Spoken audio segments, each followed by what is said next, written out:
Let's see if this thing works. Oh, here we are live. And you know what? I forgot to put a countdown. And Oh, okay.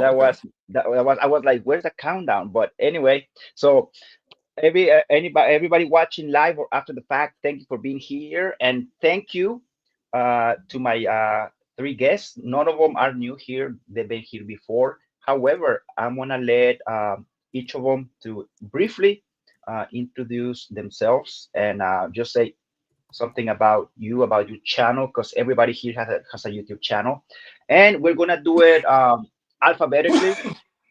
Let's see. So we'll go Blacktastic, Rashad, and then Willie at the end. And so here we go. So we're gonna start with Blacktastic Media. What do you got going on, Blacktastic? Tell us briefly about you. A lot of us know you, but I just wanna, just in case somebody's new or something. Oh man, I've been doing this for 7 years now. And for the first few years, you're kind of like filling everything out. And the last few years, I got serious. And I met a couple of brothers like yourselves that pushed me forward to really take this YouTube thing serious. So I feel that 2025 is going to be my best year.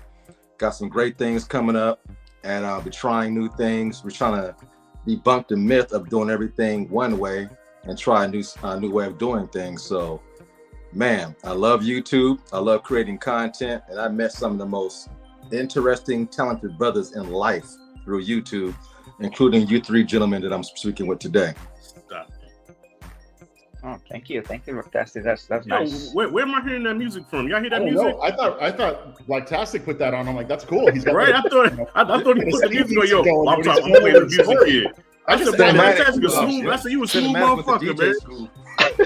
That's cool as fuck. Every time Blacktastic talks, there's music coming along. Huh? I know. But hey, this is just my point of view. You smooth motherfucker, man. Yeah. Good old days. The good old days. Yeah. Yes, sir. So, Rashad G Reviews, what's going on with you, brother? Anything you want to say about your channel? What's going on so far? Nothing much, man. Yeah, Rashad G Reviews. I just just talk movies and whatever comes into this crazy brain of mine, I put it on wax, and hopefully you all enjoy it. And I appreciate all the feedback and even the hate and the insults. I love it all, man. As long as you're watching, you can talk about me all day, my mama and everything, and but you clicked on my face, so at the end of the day, that's all that counts. So I could be Suge Knight Whopper Jr. all day, but damn it, you clicked on my face. So it's all good, baby. So as far as what I recently uploaded, I did my review for Sinners last week.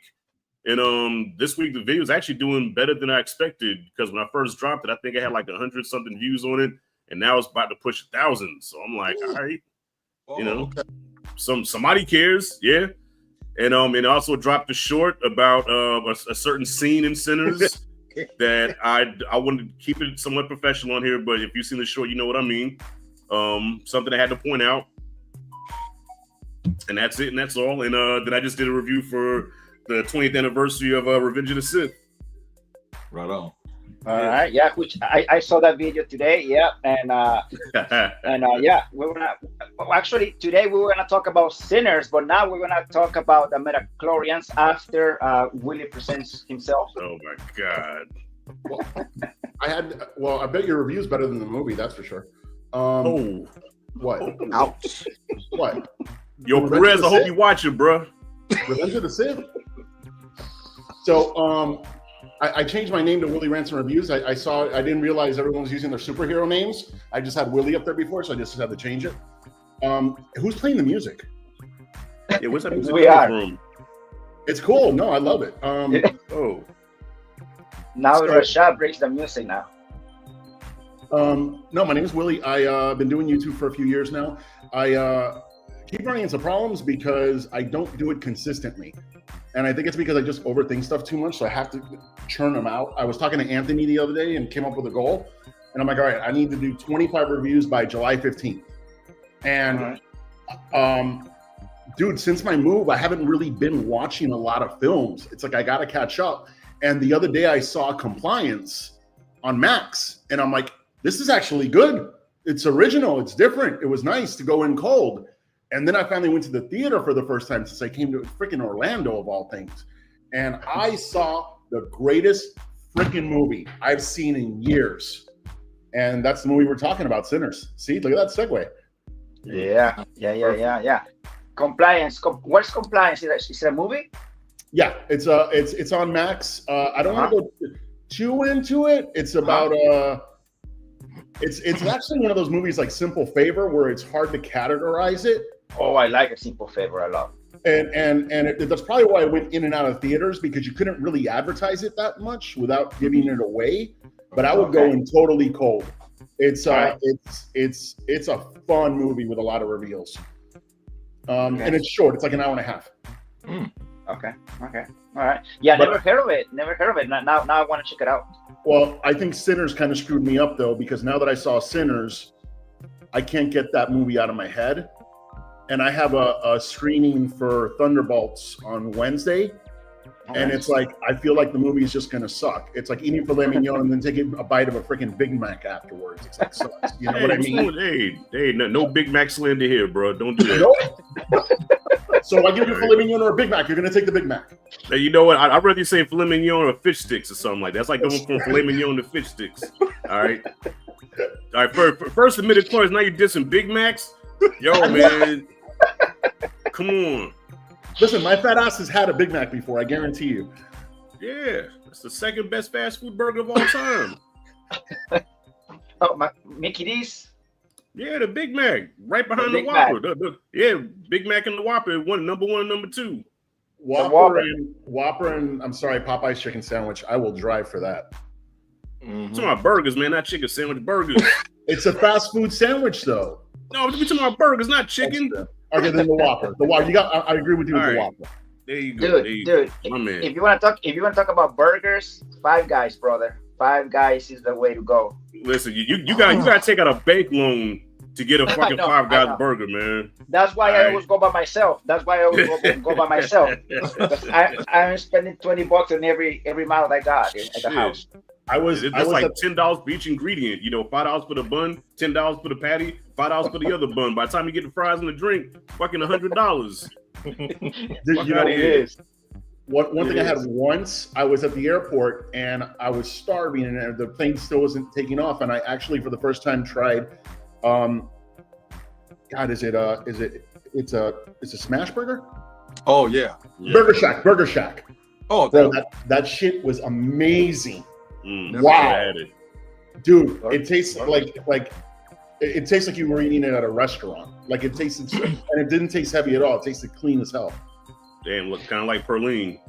I'll buy the popcorn. Says what a burger. Oh, I've been at Whataburger. That's Texas. Yeah, I used to live in Texas. I've been there since. Well, it's been a while, but I've been at Whataburger. Yeah. They're open 24 hours. Man, you get the munchies in the middle of the night. Nice. Big, about big as your head. Damn. That's what I'm talking so about. I'll buy the popcorn. Says hey everyone, and we also have go to the fullest. Also, hey you all, what's up going on? Thank you guys for being here.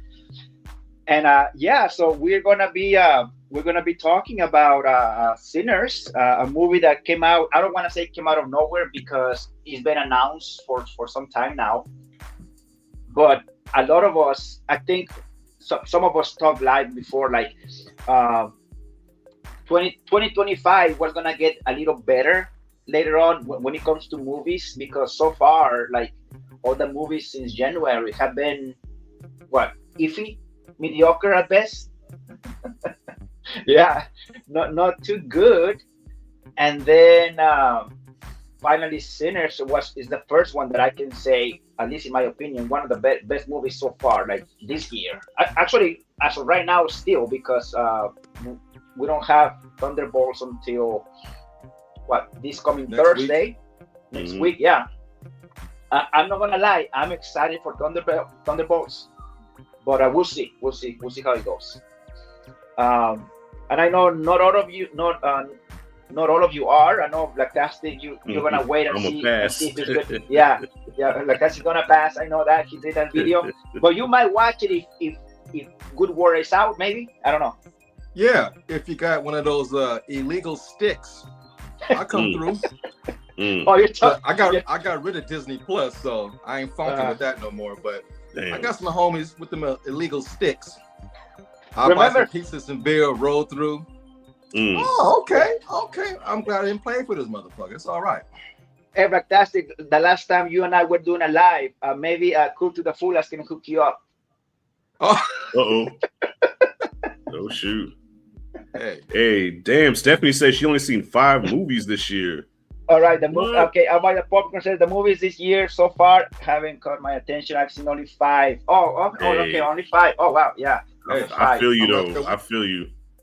Like lately, it's been feeling like a chore or like an obligation just because of my channel going to the movies. Like I haven't had a lot of good experiences, but Sinners, yeah. And even the week before that, Warfare, which surprisingly not a lot of people are talking about. Warfare was the shit. Like I put that right behind Sinners as far as the best movie of the year so far. Right here. I heard about Warfare. I've had a couple of people ask me to go watch that. Yeah, and best to watch it either IMAX or Dolby because it's so loud. Like that shit puts you in the action. Like it's like Call of Duty, man. Like you're in there.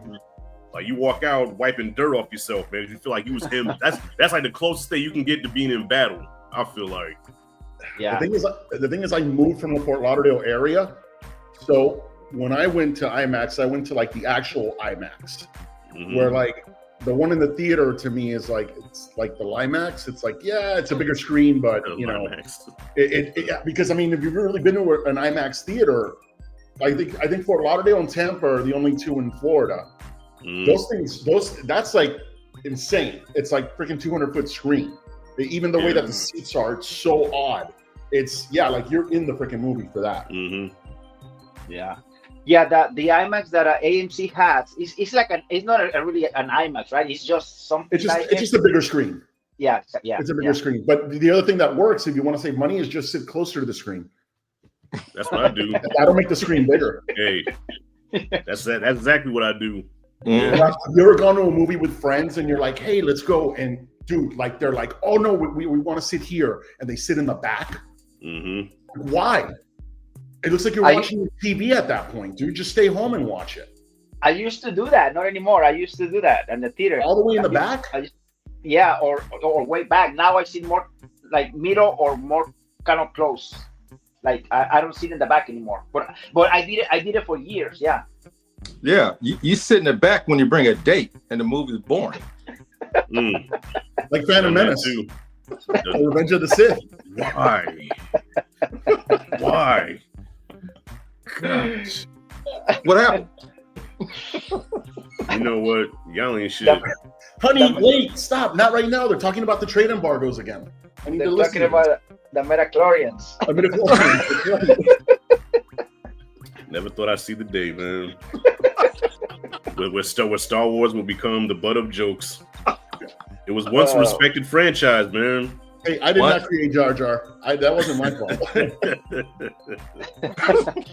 Anybody watching live or after the fact, go to Rashad's G Reviews channel, and he did a short video. It's like a 60-second video, right? Yeah. It's a YouTube short. He uploaded it. Well, I saw it today. Did you post it today or last night or yesterday? Which one? The Perline video? Yeah. No. The one about the episode 3 of Star Wars. Was it today that you posted it? I watched it today. Yeah, that was today. Yeah, that was today. No, okay. That's not actual. That's the actual video. Okay. Yeah. So you guys go and check it out, so you guys know what we're talking just now. Give some context to it. Yeah. But yeah, that's it. We're gonna talk about the midichlorians or whatever. No, we're here to talk about Sinners. And so yeah, this movie has been doing well financially. I forgot how much money it did on the first weekend, because this is the second 46 weekend. 46 domestically, worldwide 60. Wow, Yep. wow. You guys know that the budget by any chance? I didn't hear about the budget. It's 90 million? Yeah, 90 million, yep. Oh yeah, no bad. And he's gonna make more. He's gonna make more. Yeah, well, this week, they said it's at 45 already, so it had like a 10% drop off, which is like very rare on an original film. Yeah, I Ryan Coogler's banking right now, man. That deal that he made, Woo! I hope this movie has somebody legs eating to it. good, huh? Yeah. I hope this movie has legs to it. I hope this movie stays in the theater for a while. Yeah. Because this is the kind of good, movie good that word of mouth. You know, everybody's sucking theaters this movie need this, off. You man. know, so theaters need this. It's.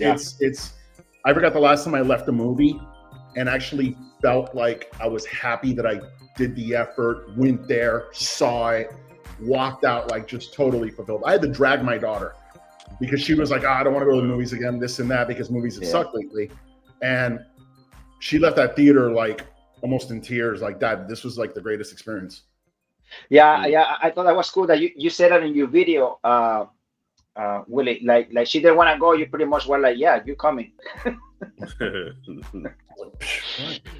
So this movie. So I saw your guys' reactions and opinions about that, but I wanted to discuss it because why not? I mean, when we had the time to do it and do it live, because sometimes like we can discuss on each other's like through comments on the comment section, but I'm like, hey, we can do it live. I mean, might as well. And I remember telling Blacktastic before, I'm like, I would like, if I'm gonna do a live stream, probably Sinners is gonna be one of those movies, because usually I do like live streams like MCU or the DC Comics or one of the big blockbusters, but Sinners, I think it's definitely worth it. You know, it's Definitely. at least I don't know if it's would you call it a big blockbuster or just, because it's definitely cinema, but you wouldn't call it Sinners a big because it's not a franchise or anything like that. Like a blockbuster movie, like a summer type movie. Yeah. I wouldn't, because I mean, being it's a horror movies are usually frowned upon. Like, they're not really considered big films, you know, because horror is like a cult thing. You know what I mean? So yeah. But with the $90 million budget, I don't know. It kind of toes the line, because with a $90 million budget, they're expecting big numbers. But like I said, a horror is not really considered something that you would take the whole family to. Like, you know, you're not going to gather the kids, say, hey, come on, kids, let's go see Pearline get licked on. You know, I don't think they was expecting a big turnout like they got, you know. Yeah. Well, I would say that's a eating ice cream lesson. But that's I didn't get that until the second watch, bro. I'm telling you, I'm like, what did I miss the ice cream thing? Yeah. I went for the second time last night, and the first time I was on vacation in Fresno, so I went by myself. And Fresno, it's like a cow town. There was 10 people in the theater opening day. Oh wow! Granted, I went to the 10:25 showing in the morning, but last night I went to the 9 o'clock. It was packed. I took my homegirl Dana because I wanted to get somebody who knew nothing about the movie. She did not know there was vampires in the movie. And the whole time I'm like looking at her reaction. Man, the second time around was amazing. And taking somebody who had no clue what was going to happen was like watching for the first time all over again. And this time, like I said, it was a packed house. The reactions, they knew when to laugh, they knew when to jump, knew when to be scared. They caught all the little subtle racial jokes that was dropping in between the lines. It was a great experience. And this movie, I don't know if it's a blockbuster. I don't know if it's a straight horror film. I think Ryan Coogler did something to reinvent several genres. This was an event film. You know, everybody is talking about it. I purposely took the long way home last night so we can talk on the way. Now we did a going to the theater reaction. Dana was so messed up. She goes, "Can we film the second part tomorrow?" So I get my thoughts together, how I feel about this movie. This movie is sparking discussion all over the world, man. You see it on YouTube, Instagram. We're doing it today. This is an event film. I've never experienced anything like this in years. That's the best way to categorize it, man. It's an event film, and like last time a movie did something like this was Ryan Coogler's Black Panther. You know what I'm saying? That's the last time everybody and their auntie came out to see that movie. Even people that didn't like the movies, you know, your old auntie, child, I'm gonna go see that. What's that? Black Panther. I'm gonna go see that movie. You know, haven't been to the movie since 1978, but you're going to see Black Panther. So that's this movie. You know what I mean? Everybody's going to see it. Yeah. So, So we have Cool to the Fullest on the chat. It says, I'm listening to Haley Stanfield's song for Sinner soundtrack while I'm listening to you all. I love this movie. Hey, Cool, thank you for being here. And yeah, actually, now that Cool to the Fullest is mentioning the music, bro. The music in this movie, bro. Yeah. The music in this movie is its own character. Yes. I was just thinking that, bro. I was just thinking that right before you said that. Wow. And you know, are we going over spoilers here? Oh yeah. Yeah. Oh shit, I hate that because I think one of the people here haven't seen it yet. Has everybody in the chat seen it? I feel bad. Anybody in the chat or watching afterwards, there might be spoilers, most likely, because the movie's been out 2 weeks now. Mm-hmm. Well, I'm going to talk vaguely because just I don't want to ruin it for anybody. Okay, so the music all the way from the beginning to even the very end, before the lights go on and it says Warner Brothers, that last scene, like it just that really brought home how much this movie has heart to it. Yes. And that post-credit scene, I don't know, man. Like I felt so much heart in that the first post-credit scene. I hate to call it post-credit scene, it was more the ending of the movie. Anyone on the chat that hasn't seen this, you have to stay till the very freaking end. I mean all of the credits. Don't leave. I need to stay. But the scene where he speaks and sees the two people again from a long time ago, I really thought that was going to fall under just the basic tropes of, oh, he was ready for them and now he killed them or something stupid like that. That just Hollywood just has shoved up your ass for so long. And instead we get something so warm where you see the humanity of the monsters. Yeah. And it's like, no, there's part of them that's still there. They're like, when you turn, you don't totally turn. You're still you in a sense. Like he kept his word. And again, I'm trying to be vague. And I just went way off thing. We were talking about the music, but the music is that heart. And certain scenes, one scene in particular that I know we don't have to go into detail, I'd like not to in case someone's in the chat that hasn't seen it. But that one music scene, that's the one take that shows the celebration of history of music. Oh, yeah, you know what scene we're talking about, right? In the barn, yes. Yes. Yeah. Which 9 out of 10 people would have fucked that up. 9 out of 10 directors would have totally screwed that. That was a scene where you could have easily been like, okay, this is a really stupid fucking movie. And instead, it ended up being one of the highlights of the film. And when I tell you, my mouth was my jaw was dropped. And I had to wipe a tear by the end of that scene. Like, I was like, that's one of the most beautiful things I've ever seen. Like, I don't know. Even the freaking Irish song. It was just that shit was catchy. That shit was catchy. Look, I was doing a river dance to that, man. But seeing them smiling and the way they are, I'm like, this is fucking hauntingly creepy at the same time as awesome. Like it's a haunting film, dude. The music in this movie reminds me a lot of one of my favorite stories, Robert Johnson. Do you know who that is? Not a fan. That is the blues. He was a blues guy. I love his music. Okay. Blues guy from the 1920s. Apparently, he's from Mississippi. He sucked at guitar. I heard the story. Yeah. He goes off. I actually put all this in my freaking review. He goes off and then just comes back out of nowhere and plays the guitar like no one's ever played it before. He's like the Jimi Hendrix of the 20s. And then he did one album and just died.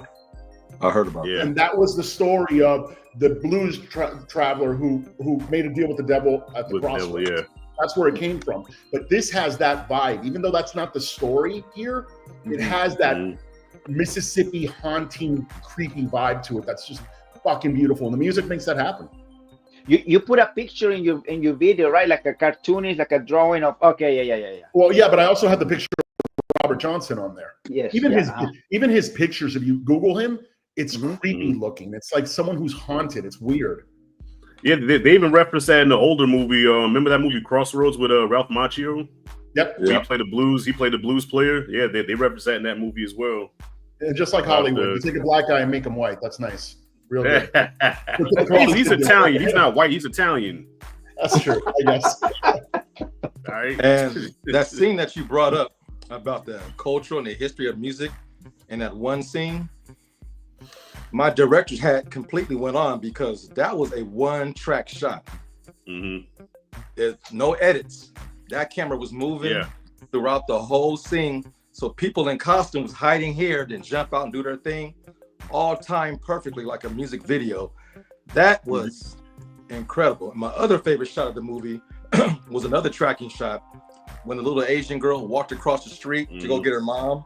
Then the mom said, okay, and walked back towards the camera.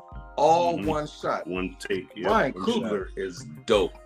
He lets the camera speak for itself. And the actors just do their lines, and he'll do everything else. And this movie, the story is great, the visuals are great, but the camera aspects of this movie is something I haven't seen in a long time. His stamp is all over this movie. Right. That one shot that you pointed out just now, Blacktastic, about the Chinese girl. You mentioned it on the comments. Was it Q's video? Yeah, I think it was Q's. Yeah. Because that when I read it, I'm like, yeah, you were right. It's almost like it's just one shot from store to store, back and forth. And in that shot, you see everything you need to know about the 1930s. Where the shot started from is the black side of the street. When the girl walks across the street, all of a sudden, all white customers. Right. So this Asian family had two stores, one for the black people, one for the white people, serving both. Asians came over in the 1930s. They really didn't have a place in America, so they said, we'll serve everybody and be allies with everybody. I thought that was some great historical moments. And just in one tracking shot, you've seen the history from black to white, from white to black, of two people walking across the street. I thought that was dope.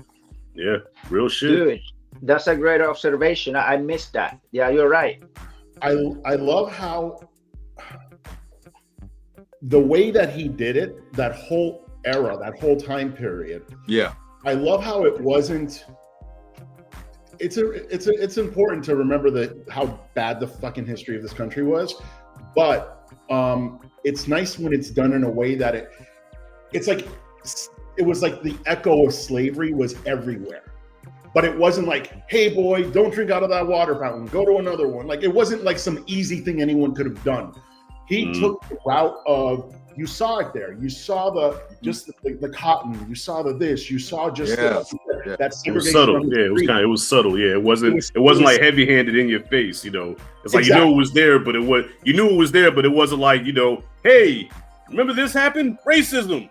Like, we don't know that, man. But the beautiful thing about that, though, is that Ryan is treating his audience like they're smart. It's like you watch it, process it, discover it.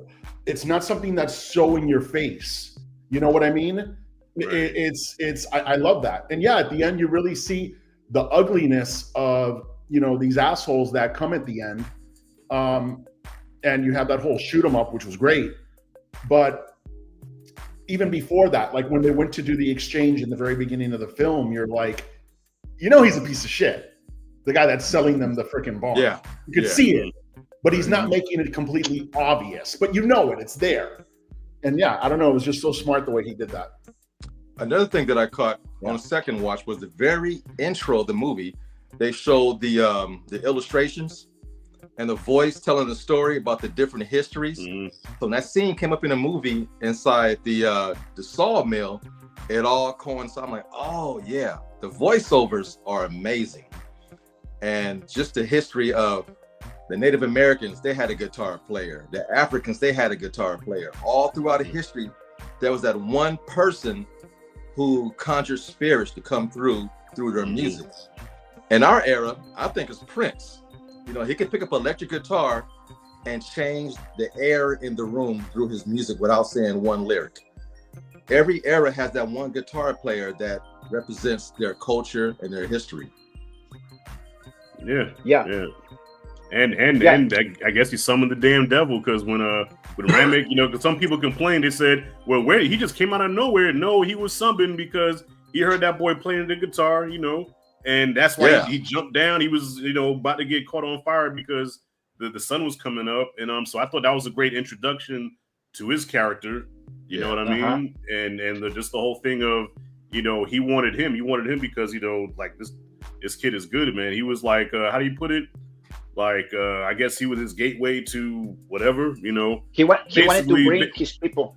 Yeah, basically, kind of, to me, I took it as it was kind of metaphorically speaking about the music industry, where you have somebody extremely talented, they're very good, and guess what? You know, you get these people that leech off of him, suck him dry, make money off of him, and leave him with nothing.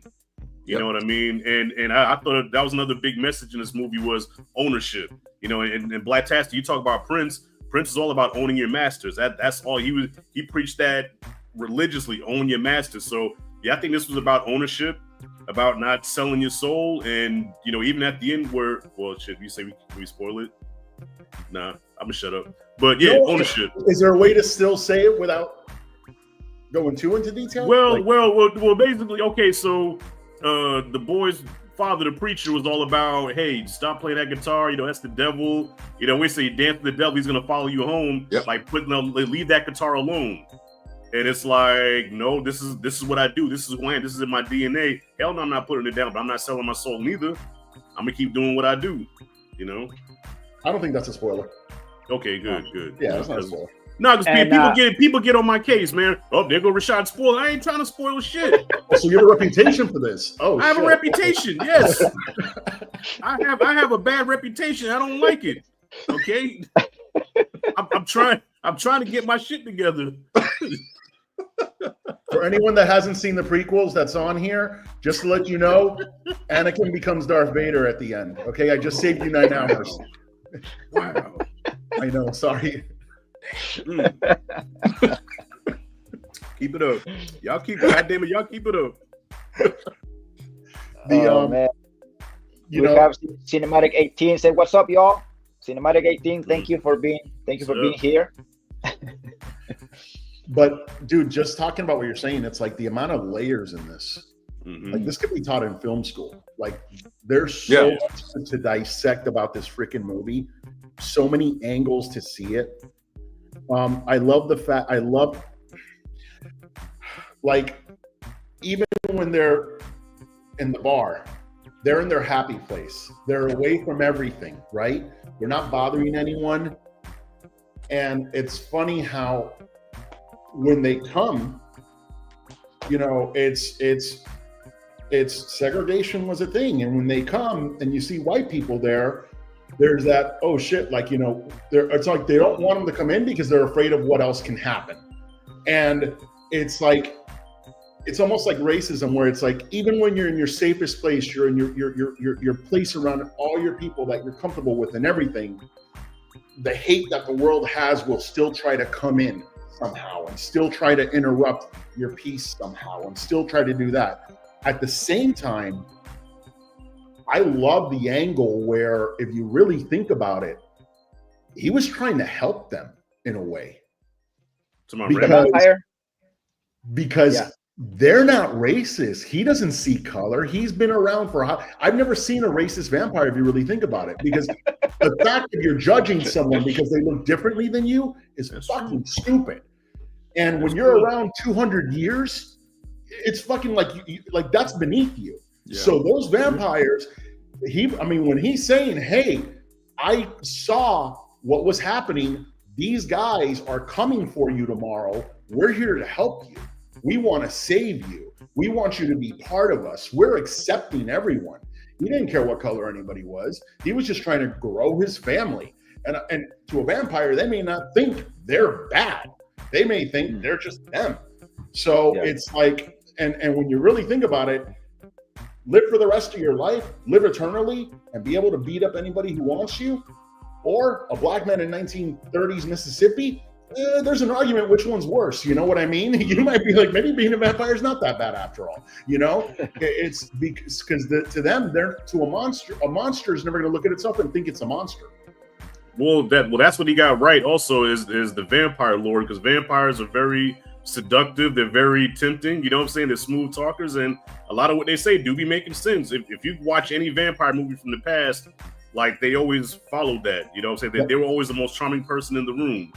You know, and I like even the whole thing of inviting a vampire into your house. I'm like, damn, I love how they stick with the lore. You know? Yeah, I was gonna say that. Yeah. Yeah, the whole thing about you can't come in unless they're invited. I'm like, and then somebody had to fuck it up. Well, and if you notice, not saying no names. They weren't trying to kill anybody. They were trying to turn people. Yeah. Like, nobody was getting killed. They were getting turned.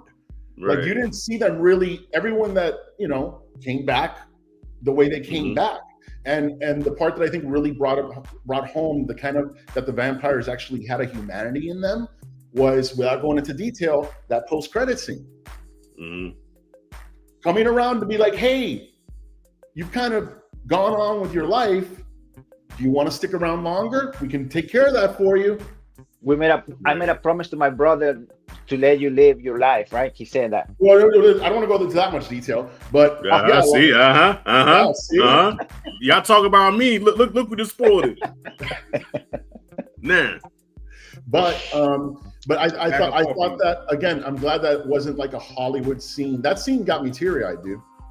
Yeah. And I love the way they made it so like early 90s. He had the freaking the ring in the 90s, very like Public Enemy type look. It's awesome. Yeah. I was just telling Blacktastic about that. I said I thought that was a homage to Pac and Big, because he had on the Gucci Big sweater, and then he had the Tupac Bishop haircut from Juice. So I was like, I thought maybe I'm tripping, but that's what I saw. Well, no. Spot on. Those two things, 100%. You're right. The ring, I always think of like Do the Right Thing. Yeah. Like Radio Raheem. Remember we got Love and Hate? Right. And I don't know what it was about the 80s and 90s. All the girls from around the way loved sucking on lollipops. That was like the one thing you could buy. God, I thought you were going somewhere else. And this guy was just sucking on a lollipop. She was just, the timing of that. The timing of that. She had no line. She didn't speak one time. She said, that shit went out of his mouth real fast just now. Right. The whole time she's like, and her eyes were glowing. I'm like, man, I'm dead. I'm a vampire within seconds. She walked into the room. I'm like, Haley, she was great in the movie, man. Haley, she did a great job. And she held her own with Michael B. Jordan, man. Like, just to see them two interact with each other, the chemistry they had, like acting, I thought was like perfect.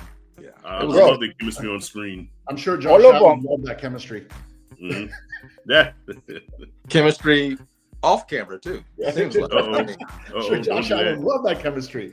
Don't do that. And all of I'll them. be like, Ryan, can we do another take on that? Yeah, just one more. Yeah, just one more. It's about when she spit in his mouth. Somebody asked if that was CG. I said, I don't think that was CG. I think she has some liquid in her mouth and just like politely. Can I just tell you? It looked like the hair gel from Something About Mary. I was like, But that was a cool thing I never that seen was before. Vampires saliva. That was dope. Right. Like they're so wanting your blood.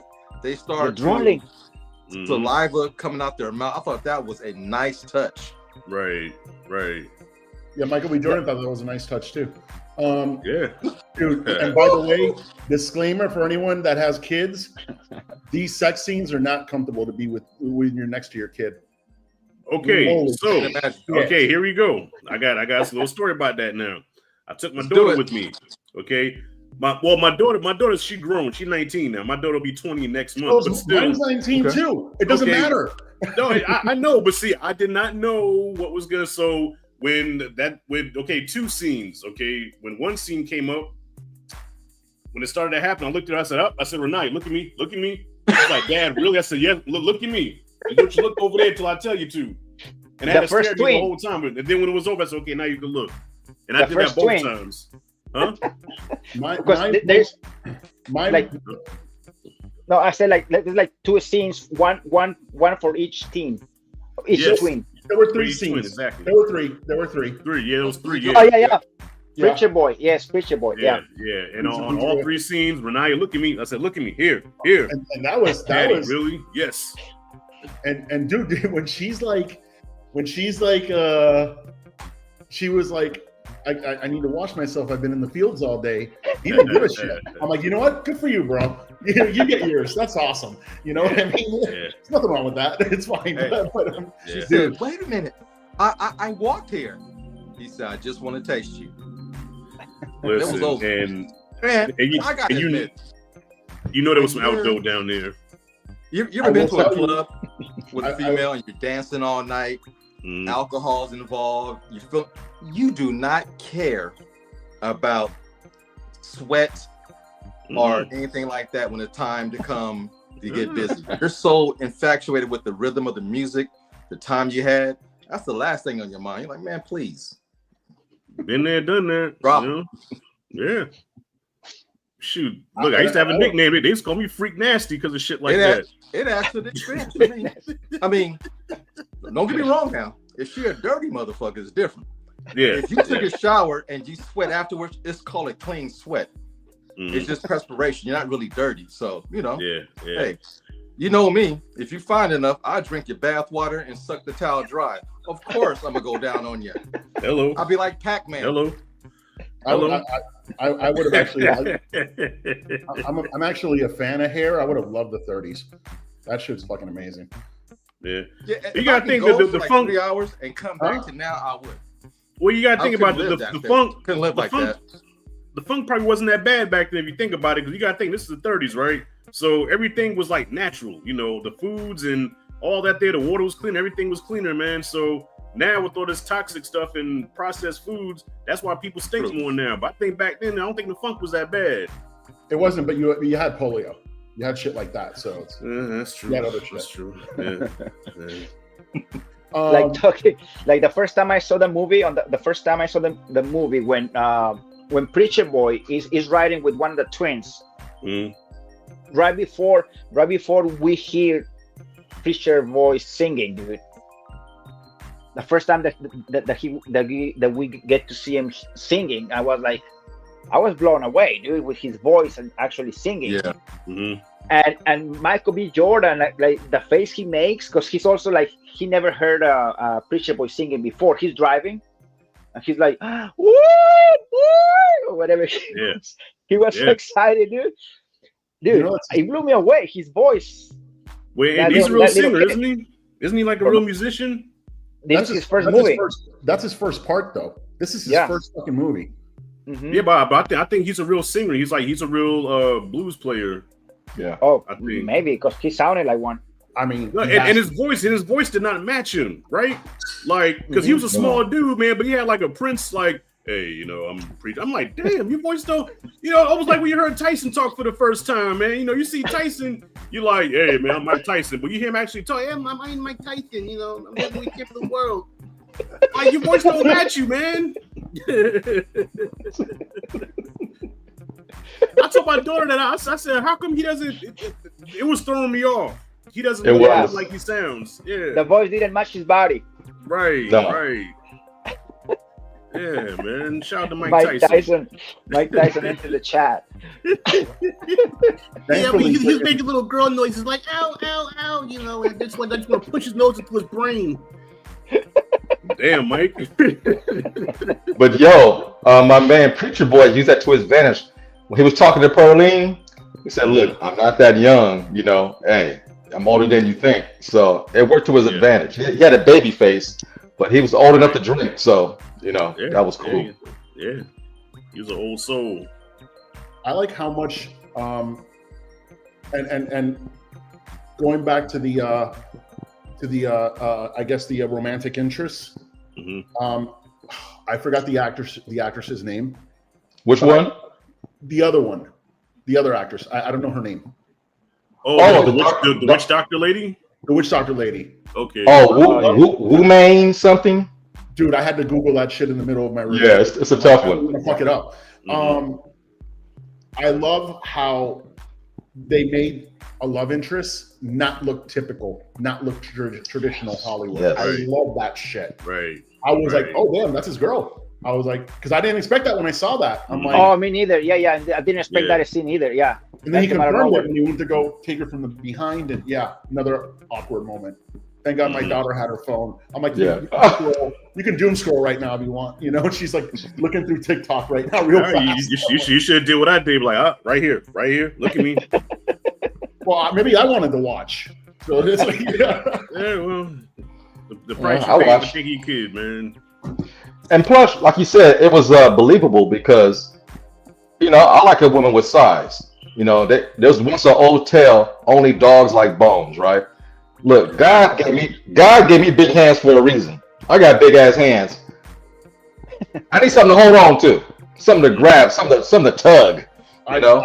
Dude, I prefer big girls too. Believe me. I appreciate that. And she was a full grown woman, and I thought, and I love the fact that Ryan Coogler paid attention to the South. It was sticky. Everybody was perspirating. And to me, that's sexy. I love stuff like that. And you don't care about those elements when you're totally into somebody. It adds to the experience, if you ask me. 100%. Right. But that goes back to also just how beautiful the film looks, man. You could feel the heat in that movie. You could feel when they were in the fields. Yeah. Oh yeah. I was like, what the fuck? And it sucks because it's cool to see. Not cool to see, but it's interesting to see how, like, okay, you're free now, but you're still doing the same shit. It's like slavery is over, but you're still a slave to your environment. It's fucking Mississippi Jim Crow era.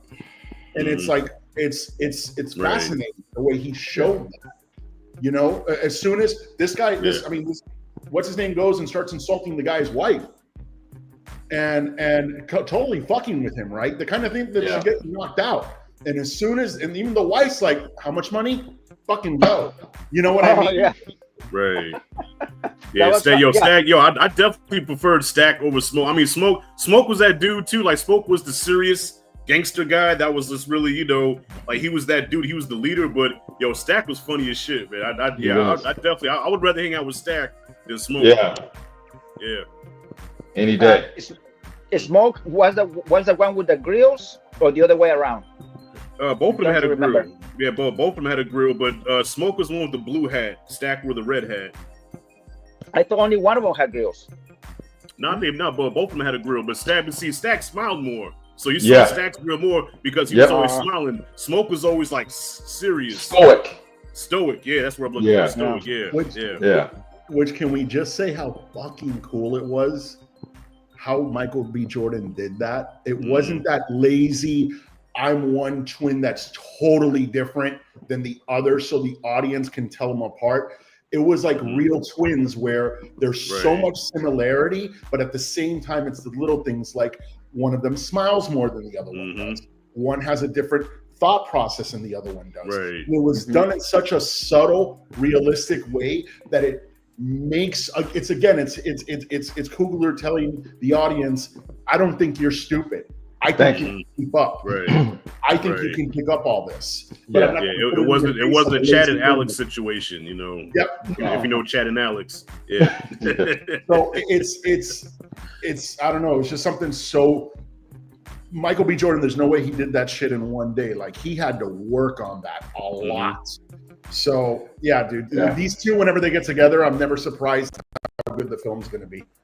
Not to mention nailing the accent, the Southern accent. Right. Yeah. And another thing that I appreciate too was, the subtlety of the two twins, how they did everything. But man, the camera work, when I went to see it behind the scenes, how the camera rotated around, and Michael Jordan was in 100-degree weather wearing that suit for take after, I think it was 17 takes, if I believe. Yeah.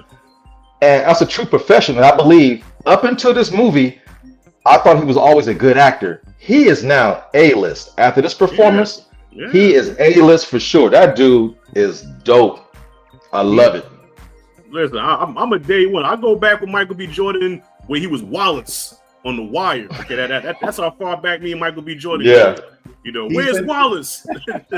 He's been A-list to me since probably, since fucking forever. He ruined Black Panther for me. I don't even really care for that movie too much because he was so good in it. He made Chadwick Boseman boring. To me, Black Panther is a boring superhero because it's like you put them two together. Holy shit. They're all afraid about who's stealing vibranium. This fucker stole the fucking movie. Oh, dude. Like, I was like Killmonger, he was, I don't know, man. Like, I couldn't take my eyes off of him. Like, he was the best part of that fucking movie. True. And One of the better villains in the MCU. Absolutely. I think it was the first time the MCU actually had a great villain. I agree. Yeah, they had two great villains because Claw was good in that movie too. I'm like, holy shit.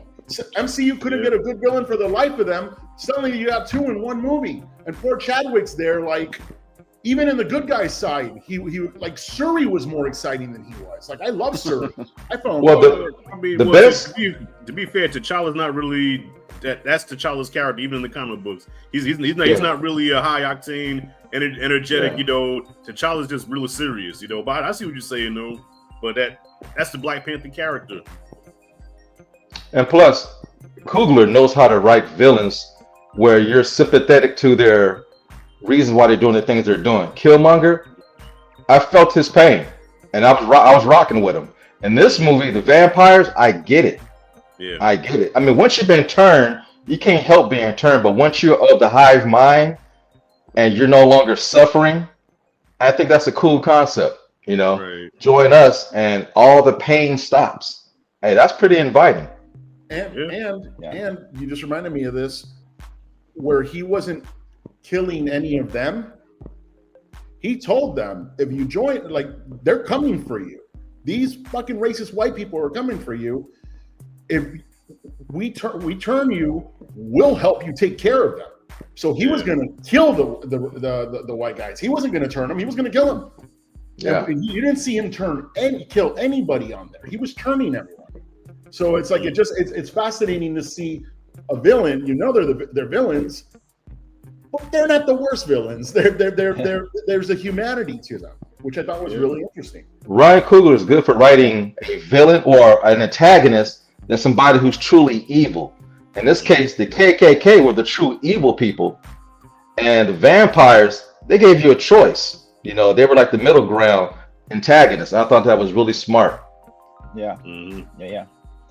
Another thing that I noticed in the movie is like you have all kind of skins, but you don't have brown, bro. You don't have no brown. You got red skins. Somebody said that. Yeah, I heard somebody say that shit. Yellow skins, white skin, black skin. There's no brown, bro. What's up? Yeah, I heard somebody say about that. Yo, what's up with the brown? You fucking left us out. We weren't here yet. The boats weren't that good that we had in Cuba. We were still you over left there. us out. You know, we get along with black people, man. You fucking leave us out. And speaking of red people, I had one like I said, I watch a movie as a fan, then the second time around I put my director's hat on.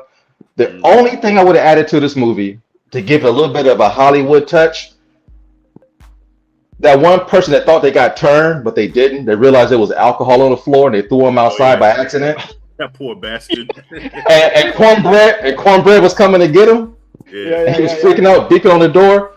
The only thing I would have did, in my own personal taste as a director, because I love the character so much in the beginning of the movie, when cornbread was about to bite him, I would have said, boom, put an arrow in his chest. I would have brought those Native American Indians back at that point of the movie because they left such an impression on me.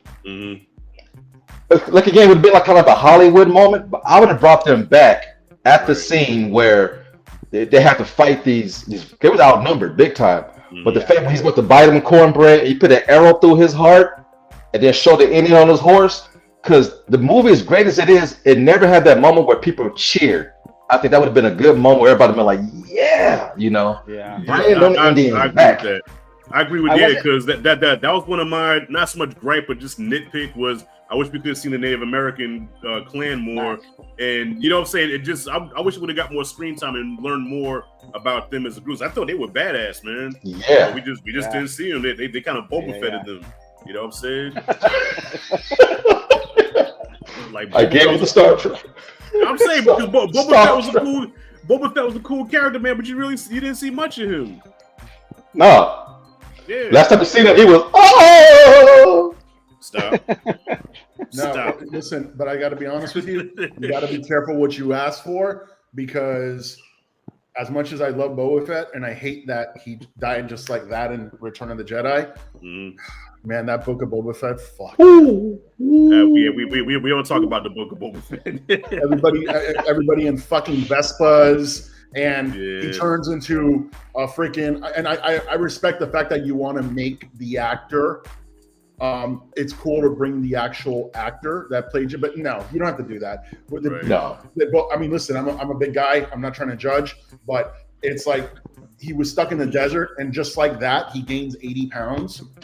You know what I mean? Like, what did he eat the Jawas? Like, what the fuck? He was eating Jawas and fucking banthas. You know what I'm saying, dude?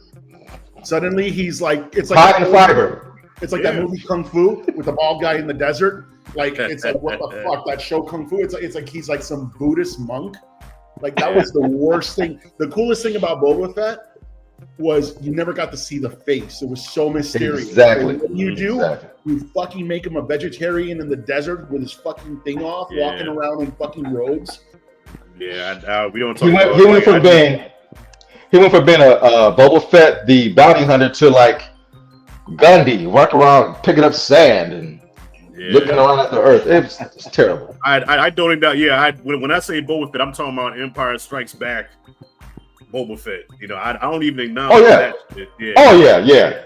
Cause he just stood there and did like this. Yeah, that was Empire Strikes Back. That's it. You know, Vader stepped to him. He's like, you know, bring him back alive. No disintegrations, as you wish. That's all he said.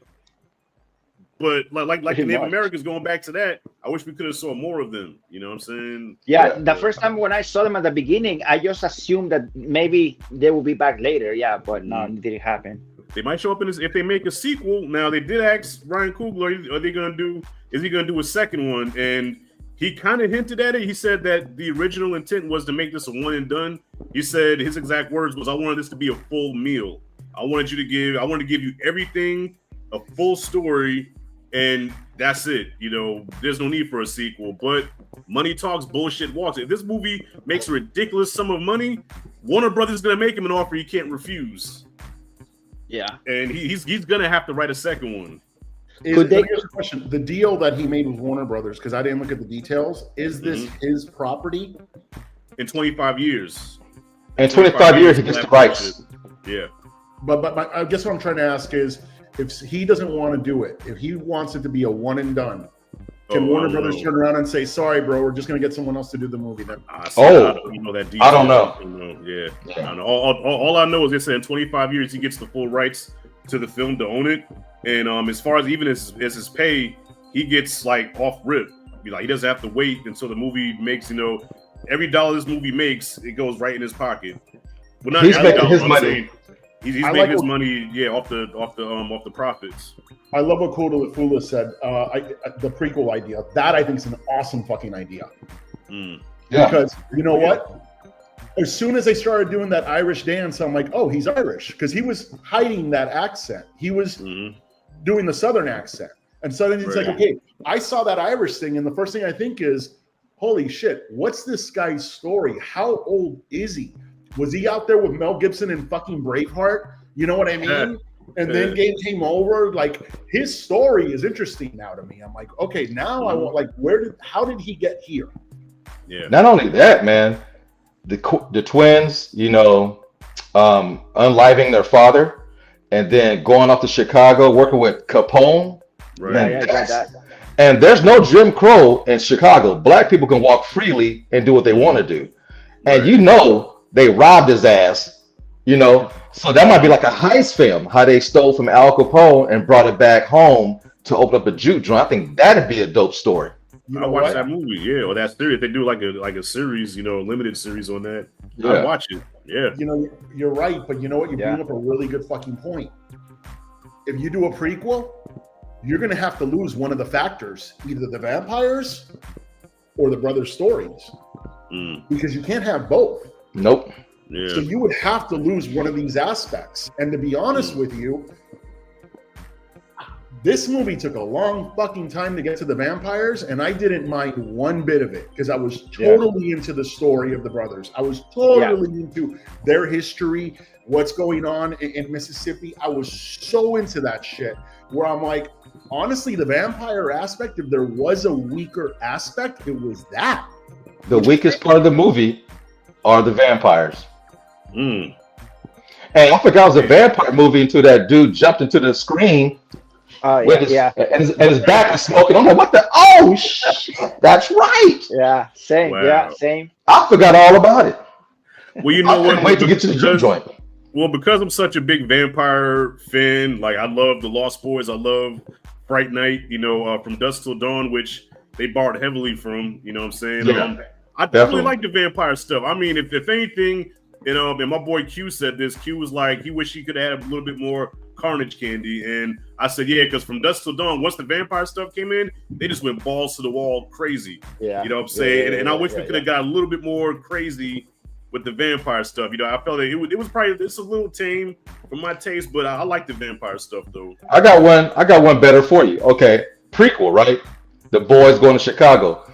Now the third film would be about Mary and my man Stat. Their journey through the 70s, 80s, leading up to the 90s. Tell that vampire story. So you got your prequel, no vampires, then there's nothing but vampires with Mary and Stack's story from 1932 up to 1992. Think of everything they went through during that time period. You got the 60s, 70s. They seen everything happen from Martin Luther King getting assassinated. Remember, she has a quarter black in her, so she feels the black man's pain when something bad happens to black people. That's a story within itself. There's your trilogy right there. Good idea. Good idea. Yeah, we got Cinematic 18. This would have been played perfectly as Jim Crow crime film with vampires. It's still perfect nonetheless. Yep. Yeah. Yeah. To me, Dusk Till Dawn. Vampires. To me, Dusk Till Dawn is if you want a vampire movie, to me, Dusk Till Dawn is the better vampire movie. This is the better film. And it's a much better film, in my opinion, than Dusk Till Dawn. And I love Dusk Till Dawn. I think that this was told in such an original way that this is so much more than just a vampire movie. I think that the way that this story was told, Ryan Coogler totally took Dusk Till Dawn. When he sat down to start writing the script, he had Dusk Till Dawn in front of him 100%. Oh, I saw a few movies in here, dog. A few movies. Dusk Till Dawn, The Thing. The Thing. Okay, but listen. Definitely The Thing. I saw The Thing. I saw other movies too. But let's see if this sounds familiar. Two brothers that are criminals with a criminal background leave to go somewhere with money that they took. End up at a bar at a place with other people that they know. Suddenly vampires show up. Yeah. Also, the vampires lose their fate in the very same way. It's like it's the same fucking. It's the same, yeah. The storytelling was so unique and differently done that I do believe this is an original piece. I don't think this is a remake in any way.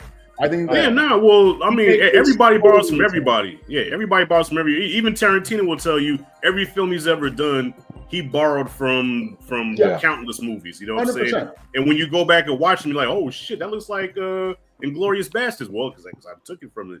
You know, that's just what they do. Yeah, so no, it's definitely an original film. He just happened to borrow some shit and did it well. Yeah. That turn that it takes from Dusk Till Dawn. I mean, that turn once the vampire come out is definitely bonkers. It looks like a totally different movie. I still love it though. But yeah, Dusk Till Dawn feels to me like you could say it's a movie of. It's a very rewatchable movie. Dusk Till Dawn's a trip. But if I told you some teenage kid with hormones made that movie, you totally believe it. This movie feels like an adult made it. A grown man made it. Yeah. So this is Dude. more like the adult version of something like that. That has one of the sexiest scenes in cinema, I believe. Mm-hmm. Salma Hayek dancing with the big snake. Snake. Yeah. And Oh, was it an albino snake or something like that? yeah. Mm-hmm. Oh, Yeah. yeah. It was sexy, but I'm scared of. But the whole thing, the serpent, snakes. I mean, I like symbolism in movies. So when she was dancing with the snake, she was telling you, with visuals, I'm a serpent, I'm evil. You just don't know it yet. The devil is coming, and snakes are the one creature that's always related to evil. Even in this movie, they was like taking the leaves off the truck, and Preacher Boy movie that one. That snake came out. I love to see how one brother knew each other's moves. He threw the thing up in the air, the other one caught it, stabbed the snake in the head. Man, that was a dope scene right there. It was a dope scene. But when there's a snake around, I ain't gonna lie, I jumped at that scene. I keep it real. Yeah, there was a few scenes I jumped. You watch everything is loud, man. Hey, you got me. They didn't feel none of the. And this movie does rely on some jump scares, but it definitely didn't feel cheap in any way. Oh no, not at all. They didn't feel like it was some cheesy fucking like horror movie stuff. I'm gonna tell you when I jumped with the edits in the beginning of the movie when Preacher Boy drove up in his ride and he's walked through the church. As he's walking, those flashes, because I seen it in Dolby, and them flashes was like fire. They're like, bam!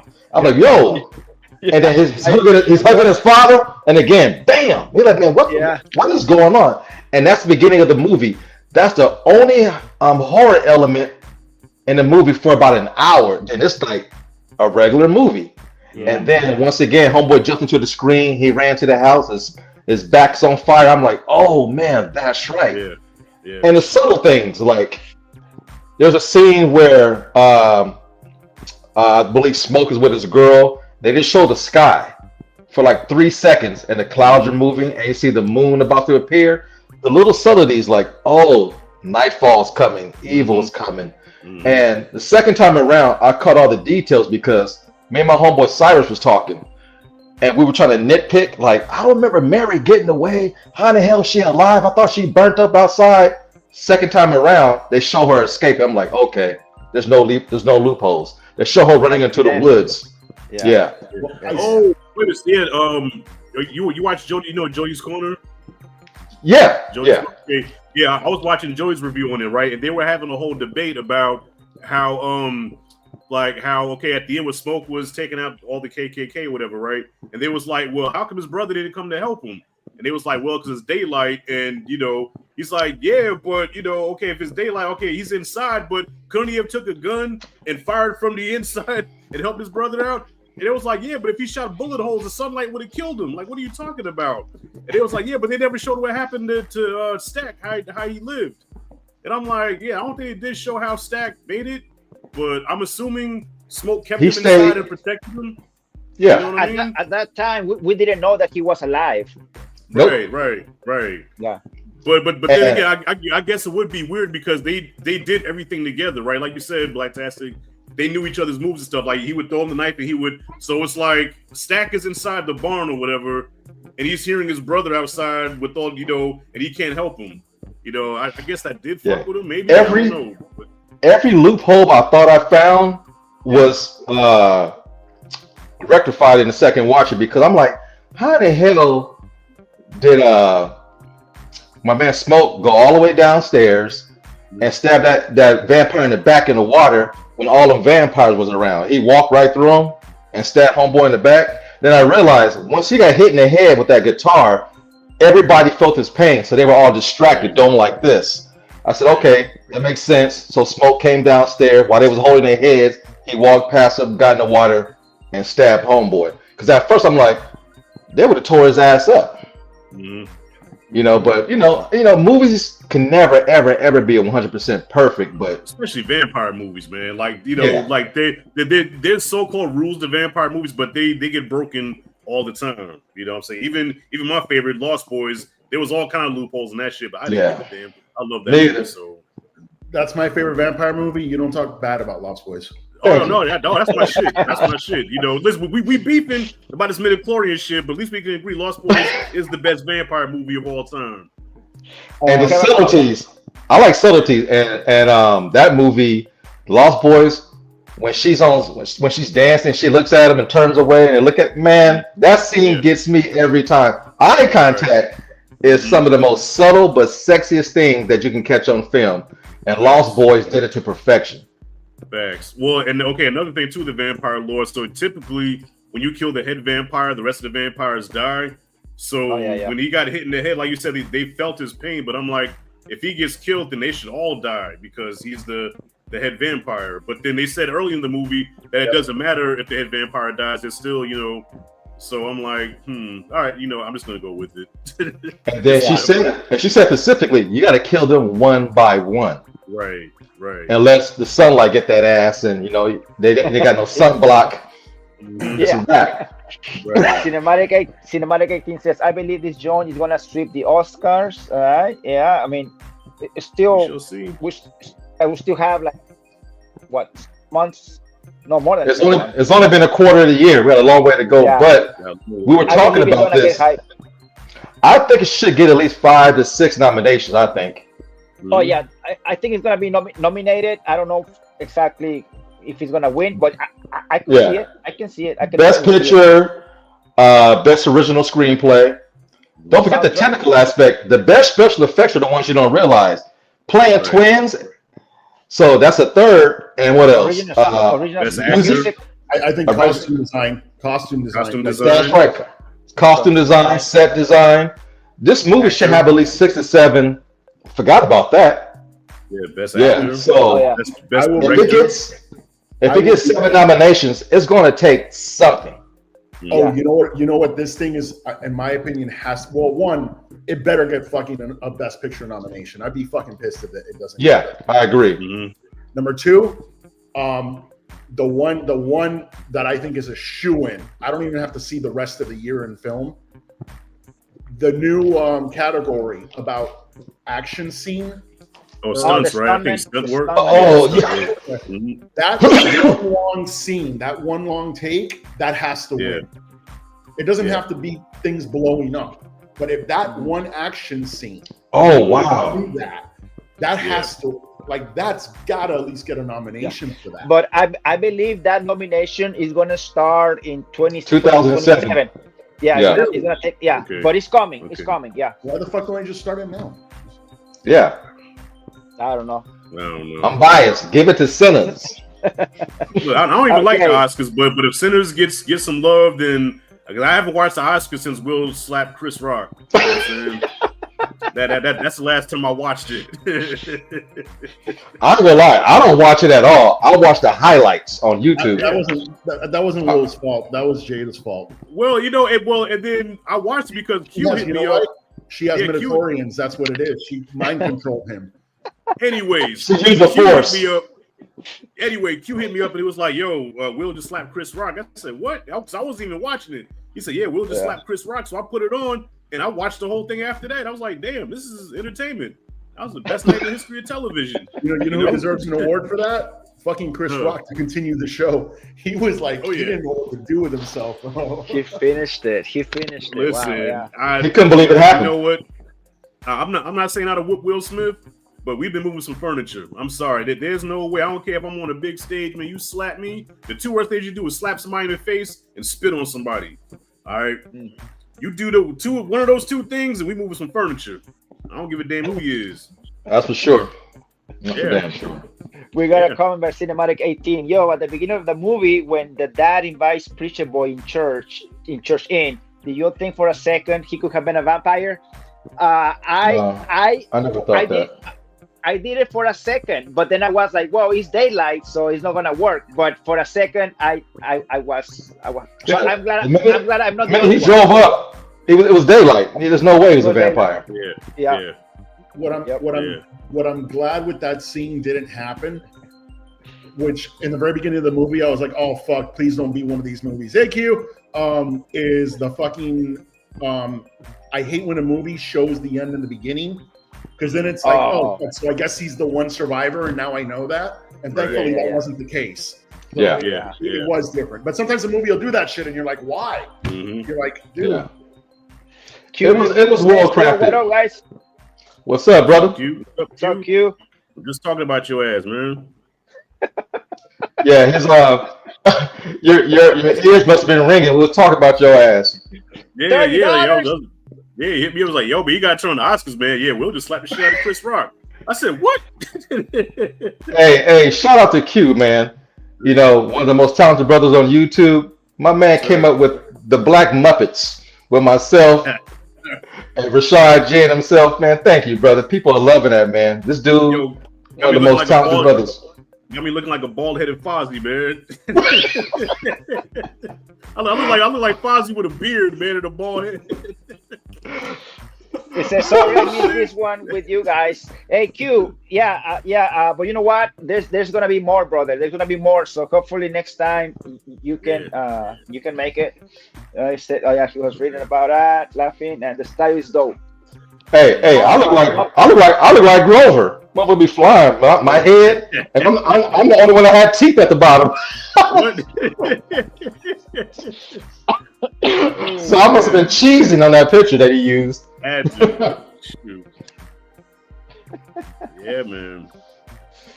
But yeah, I can't say enough about this movie, man. I'm glad that it's holding with a 10% drop. Mhm. That's like Avatar numbers, you know. That's incredible. Yeah. And the thing we got to remember, as a black director, writer, producer, we got to have this win, because Hollywood's looking at this like, okay, are we gonna start giving minorities, you know, power over their own film and original ideas? Mhm. So this is a must win for all of us, because I love the Robert Rodriguez's of the world. I love the Quentin Tarantino's of the world, Spike Lee. So this is paramount that the movie is successful. So moving, because Hollywood is starting to diminish. So we got to stake our claim now so we can have films about, because man, look, some of the best stories are from our culture. Robert Rodriguez, man, his movies are so rich with Latino flavor.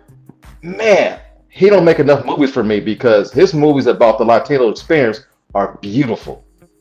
Beautiful. And movies about our culture, some of the best stories ever told that no one knows about.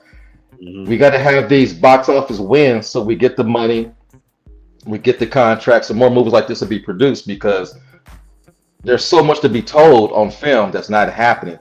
I'm tired of Hollywood dominating. They got these big ass budget movies that lose money. Snow White, Captain America. Man, tell some of these social black and brown stories.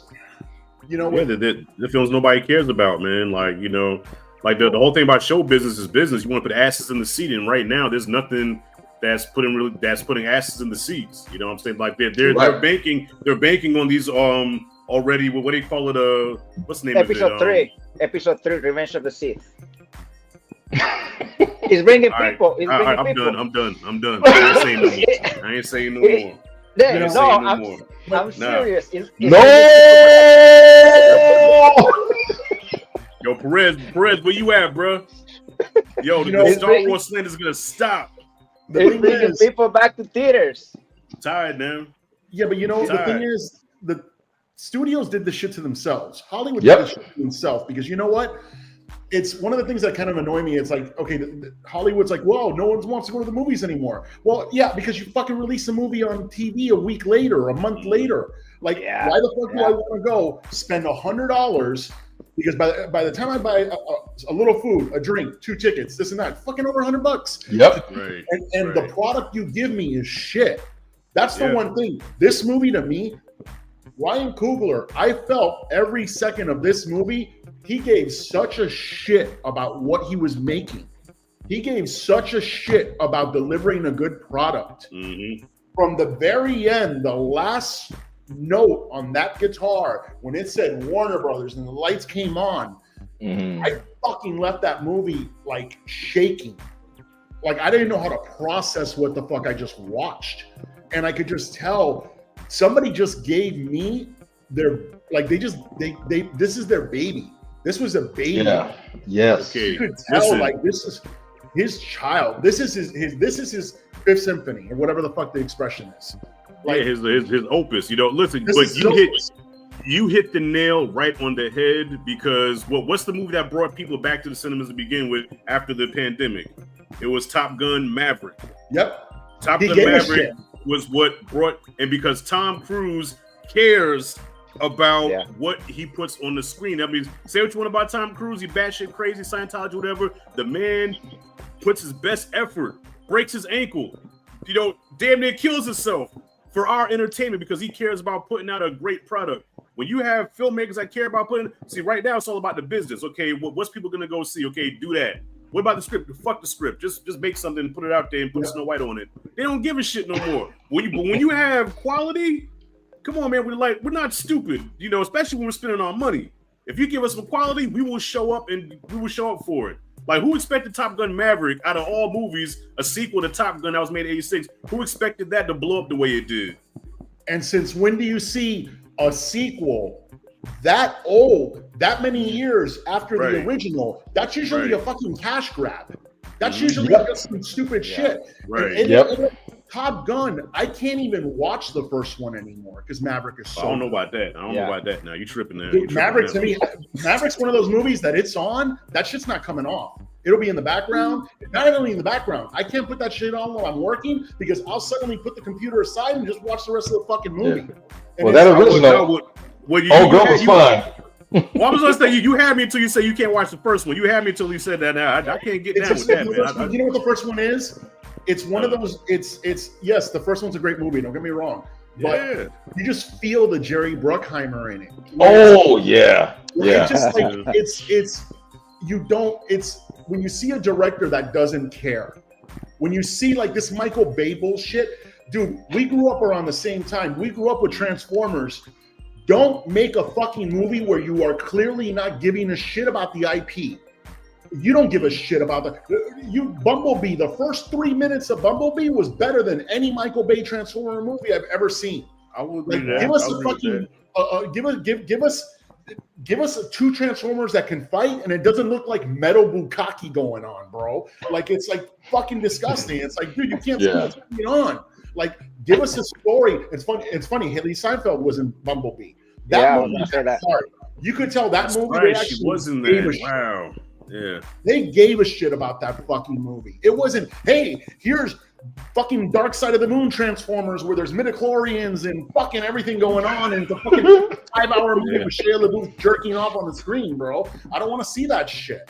Like, I want to see something where somebody actually gives a fuck about what they're doing. And Ryan Coogler has never done a movie that you can watch and be like, oh, he doesn't give a shit. No, he always gave a shit, bro. Always. This is what Hollywood needs to be like. You know what? This guy needs to be doing more fucking films. This guy needs him and Michael B. Jordan need to never fucking leave. They need to just fucking get married and stay together forever, bro. Like they should never. They're the new Scorsese DiCaprio, man.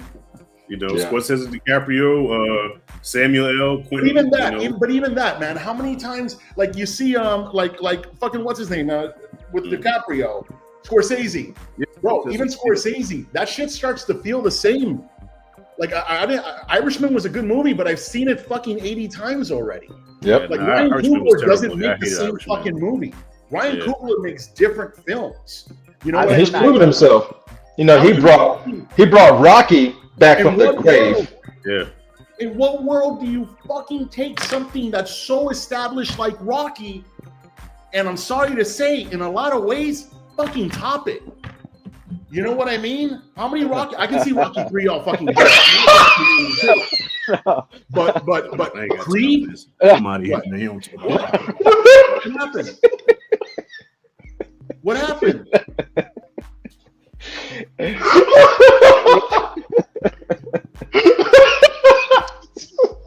Crazy. The bomb, Willie. Sit there and so wait a minute, man. Yo, you didn't like Creed? No, I love Creed. No, I love Creed. You talking about in some ways surpassed Rocky. You don't think Creed was so well done? Rocky 5, yes, but not the other Rockies, man. Come on, stop playing. Yeah. Maybe I went a little far with that. You did go there. Sort of like put your glasses back on. 1, 2, and 3. and 1, 2, 3, and 6. 4 and 5 to me are like whatever, dude. 4 is hard to watch. I'm sorry. Oh, bro, That's got Drago, 80s coming out Drago of your disagrees. ass. It's like fuck too much. Rocky IV is a product of its time. The first 3 Rockies are amazing. 3 is my favorite out of all of them. Yeah, 2 always makes me cry. Mhm. 2 always makes me cry. But Creed, to bring Rocky back from the dead, to get him a nomination for Best Supporting Actor, man, Ryan did that shit. Mhm. That was incredible. That movie has so much heart. It's one of my favorite love stories of all time. Him and the girl that's going deaf was a singer. Man, that was a dope concept. Ryan Coogler's the only director to do a superhero movie that my parents are in their 80s went to go see Black Panther on their own. Ryan Coogler did that shit, and now he got everybody in America paying homage to his masterpiece that's from his own brain, and he got Hollywood on notice. They was hoping that it'd fail a little bit because Hollywood is still white is right. Let's face it, they still don't want to give minorities the credit and the money. So this is a must win, like I said earlier, for all of us. And right now, Ryan Coogler is that dude, man. And my man was talking Cyrus. Who's more important in cinema right now, him or Jordan Peele? Well, Jordan Peele just does horror, whereas Ryan Coogler, man, I think he can do it all. He can do it all, yeah. No He's offense. about to do X-Files next. Yeah. No offense, but I'll take Ryan Coogler over Jordan Peele any day. Yeah. Yeah. Ryan Coogler's I can see more relatable. I can relate more. Jordan Peele, he goes out there, man. Like Jordan Peele goes out, bro. Like I'll be trying. He's off. He's off. Q had to school me for like almost 2 hours about Nope because that shit went way over my head. Q had to sit me down like a slow kid in school and be like, okay, Rashad, Nope. Okay, now look at the board. So this meant I'm like, yeah, but I don't understand it. He got frustrated. He couldn't do that after a while. You gotta talk real slow. Rashad, it is not an alien. It is a Kaiju that looks like an alien starship. You were like, I huh? don't want to hear what I have to say about Nope. I did not like Nope. I didn't. A lot of people didn't. I saw Nope already. It was called Jaws. It's the same fucking movie. It's literally a copy of Jaws. Wow. Well, he was inspired by Jaws and Bro. That was Close Encounters. Close Encounters of the Third Kind and Jaws was his big inspiration, and you can tell. Yeah. All thing was missing was the dun. And that Memorial Day. They have the big Memorial Day thing, and the thing does the reveal on Memorial. Yeah. Shit. Yeah. I didn't get that movie. I felt really slow watching Nope, but I'm still stuck on. You said Rocky IV is hard to watch. Willie, going back to that, let me just tell you that Ivan Drago disagrees with you. Oh, snippety snips. What?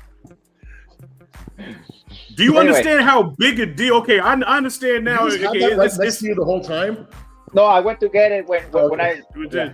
Listen, I know Rocky IV is 80s cheese, man, but you grew up in it.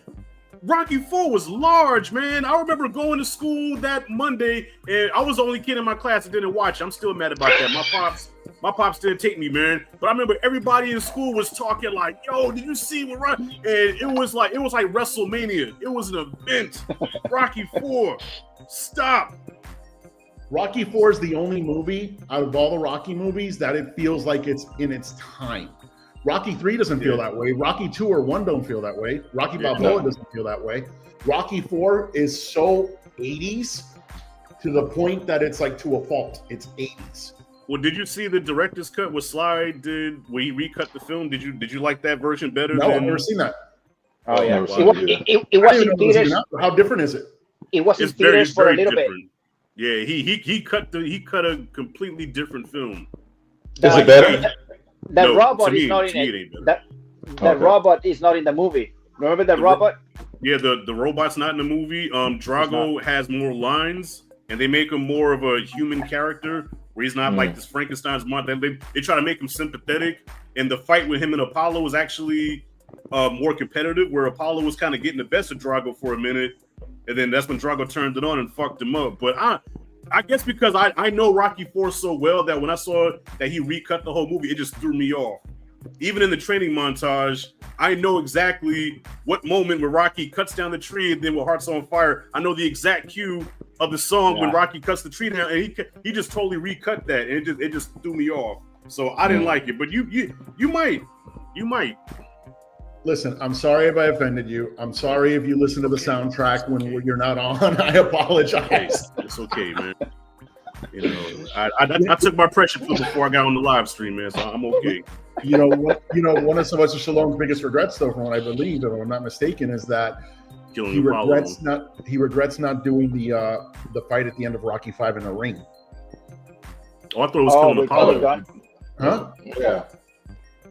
Yeah. He did it on the street. Huh? I'm sorry. He did it on the street. Yeah. He wanted to do it in the ring, and he regretted. My ring is outside, he says. Hey, yo, Tommy, you knocked him down. Why don't you try knocking me down? You have a Tommy figure too? Let's see the Tommy. You didn't get the Tommy figure, did you? Oh, me, no, it's not out. No, I don't think it exists. But I got a polo. Okay. Oh shit. Oh, the first movie. Okay. Yeah, got a polo, and I got Ivan Drago. I need to get Mr. T. Clubber. Oh, Clubber Lane. Clubber Lane. I Yeah. need to get it, but that one sold out quick. And obviously, I need to get Rocky, of course.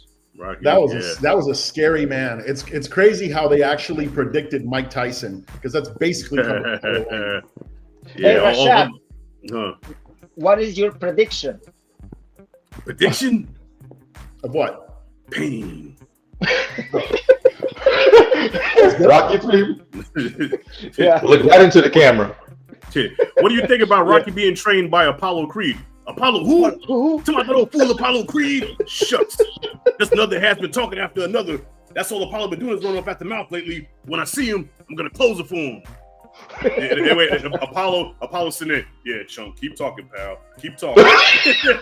Holy shit. So you've seen the movie a couple times. Wait, want me to finish it? Once or twice. Well, want me to finish? Okay, I can finish it if you want to. When will the fight take place? The sooner the better. I'm the champ of the world. Can't nothing be done about that. I can't be beat, and I won't be beat. This time I'm going to train even harder. Won't be no quick knockdowns. I'm going to torture him. I'm going to crucify him real bad. Tough words from a tough man. Oh no! You know, You didn't even know the commentators part. I want you to do the dude. Please do the freaking. Please do when he starts hitting on Adrian. I need to hear that shit. Hey woman, listen to it. Since your old man ain't got no heart, maybe you like to see a real man. I bet you stay up late every night dreaming you had a real man, don't you? I tell you what, bring your pretty little self over to my apartment tonight, and I'll show you a real man. You want it, you got it. You want it, you got it. Get out of here! Shut up, old man. I ain't going nowhere. Yeah, watch it. Get the hell out of there. Shut up, old man. I ain't going nowhere. Shut up, old man. Hey, I got one request. I never heard you do this one.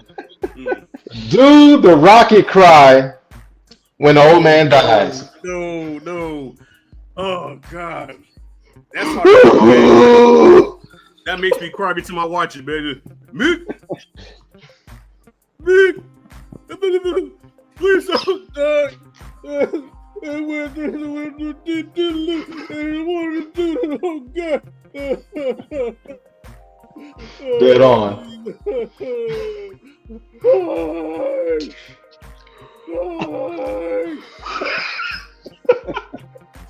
And the Oscar goes to. Yo, I just pulled from the heart, you know what I mean? I mean, it's not really a thespian, but I do what I can do. You gotta be sweat like a motherfucker over here. Hey, friends don't know. They do because they want to do. Damn. The man. I love Rocky. That's so the Oh, Rocky shit, slander. I see that now. Yeah. So do you see why I got up when you said Creed saw did that. something better than Rocky? Holy fuck. Do you like Rocky V though? It's a guilty pleasure. I acknowledge it's not a good movie, but I like watching it. I like how he went total Not trying to offend anybody. Okay. Let's say Tropic Thunder. I like how he was being retard, and then slowly as the movies went on, and that kind of went away a little bit, and you were able to listen to him again. You know what I mean? 5, he did what's his name said not to do. Okay, well, here's the thing. It was fresh. The hits. Well, here's the thing. Drago beat the shit out of Rocky, so you can like if you take those many punches as Drago did, you'll be a little fucked up too. You know. Okay, so. Let me ask you a question because this is something that I don't get from the Creed movies. Okay. But I see them in the Rocky movies and it annoys me. Creed actually doesn't do this, but Rocky always does. You being a pro at Rocky, being a fan, why the fuck does he never do defense? Why were his arms never ever up? Like he's come on, hit me, and then I'm not even gonna try to sound like him after you, but mother taught her that. Come on, little hunter, champ, in the face. Come on, get it. Come on, champ, ain't so bad. You ain't but I mean, like, so bad. He kind of asked for it, even against Apollo. Yeah, the arms were never up. Well, only fight Rocky ever did defense was against Clubber in the second fight. Yes, he knocked Clubber out. Rocky just didn't have defense. He led with his head. Rocky had a head like a rock. And so, remember that Simpsons episode where Homer couldn't fight? He just let the guy just punch himself out? That was Rocky's strategy. Just punch yourself out. and then once you get tired, I will finish you. It wasn't until his second fight with Apollo?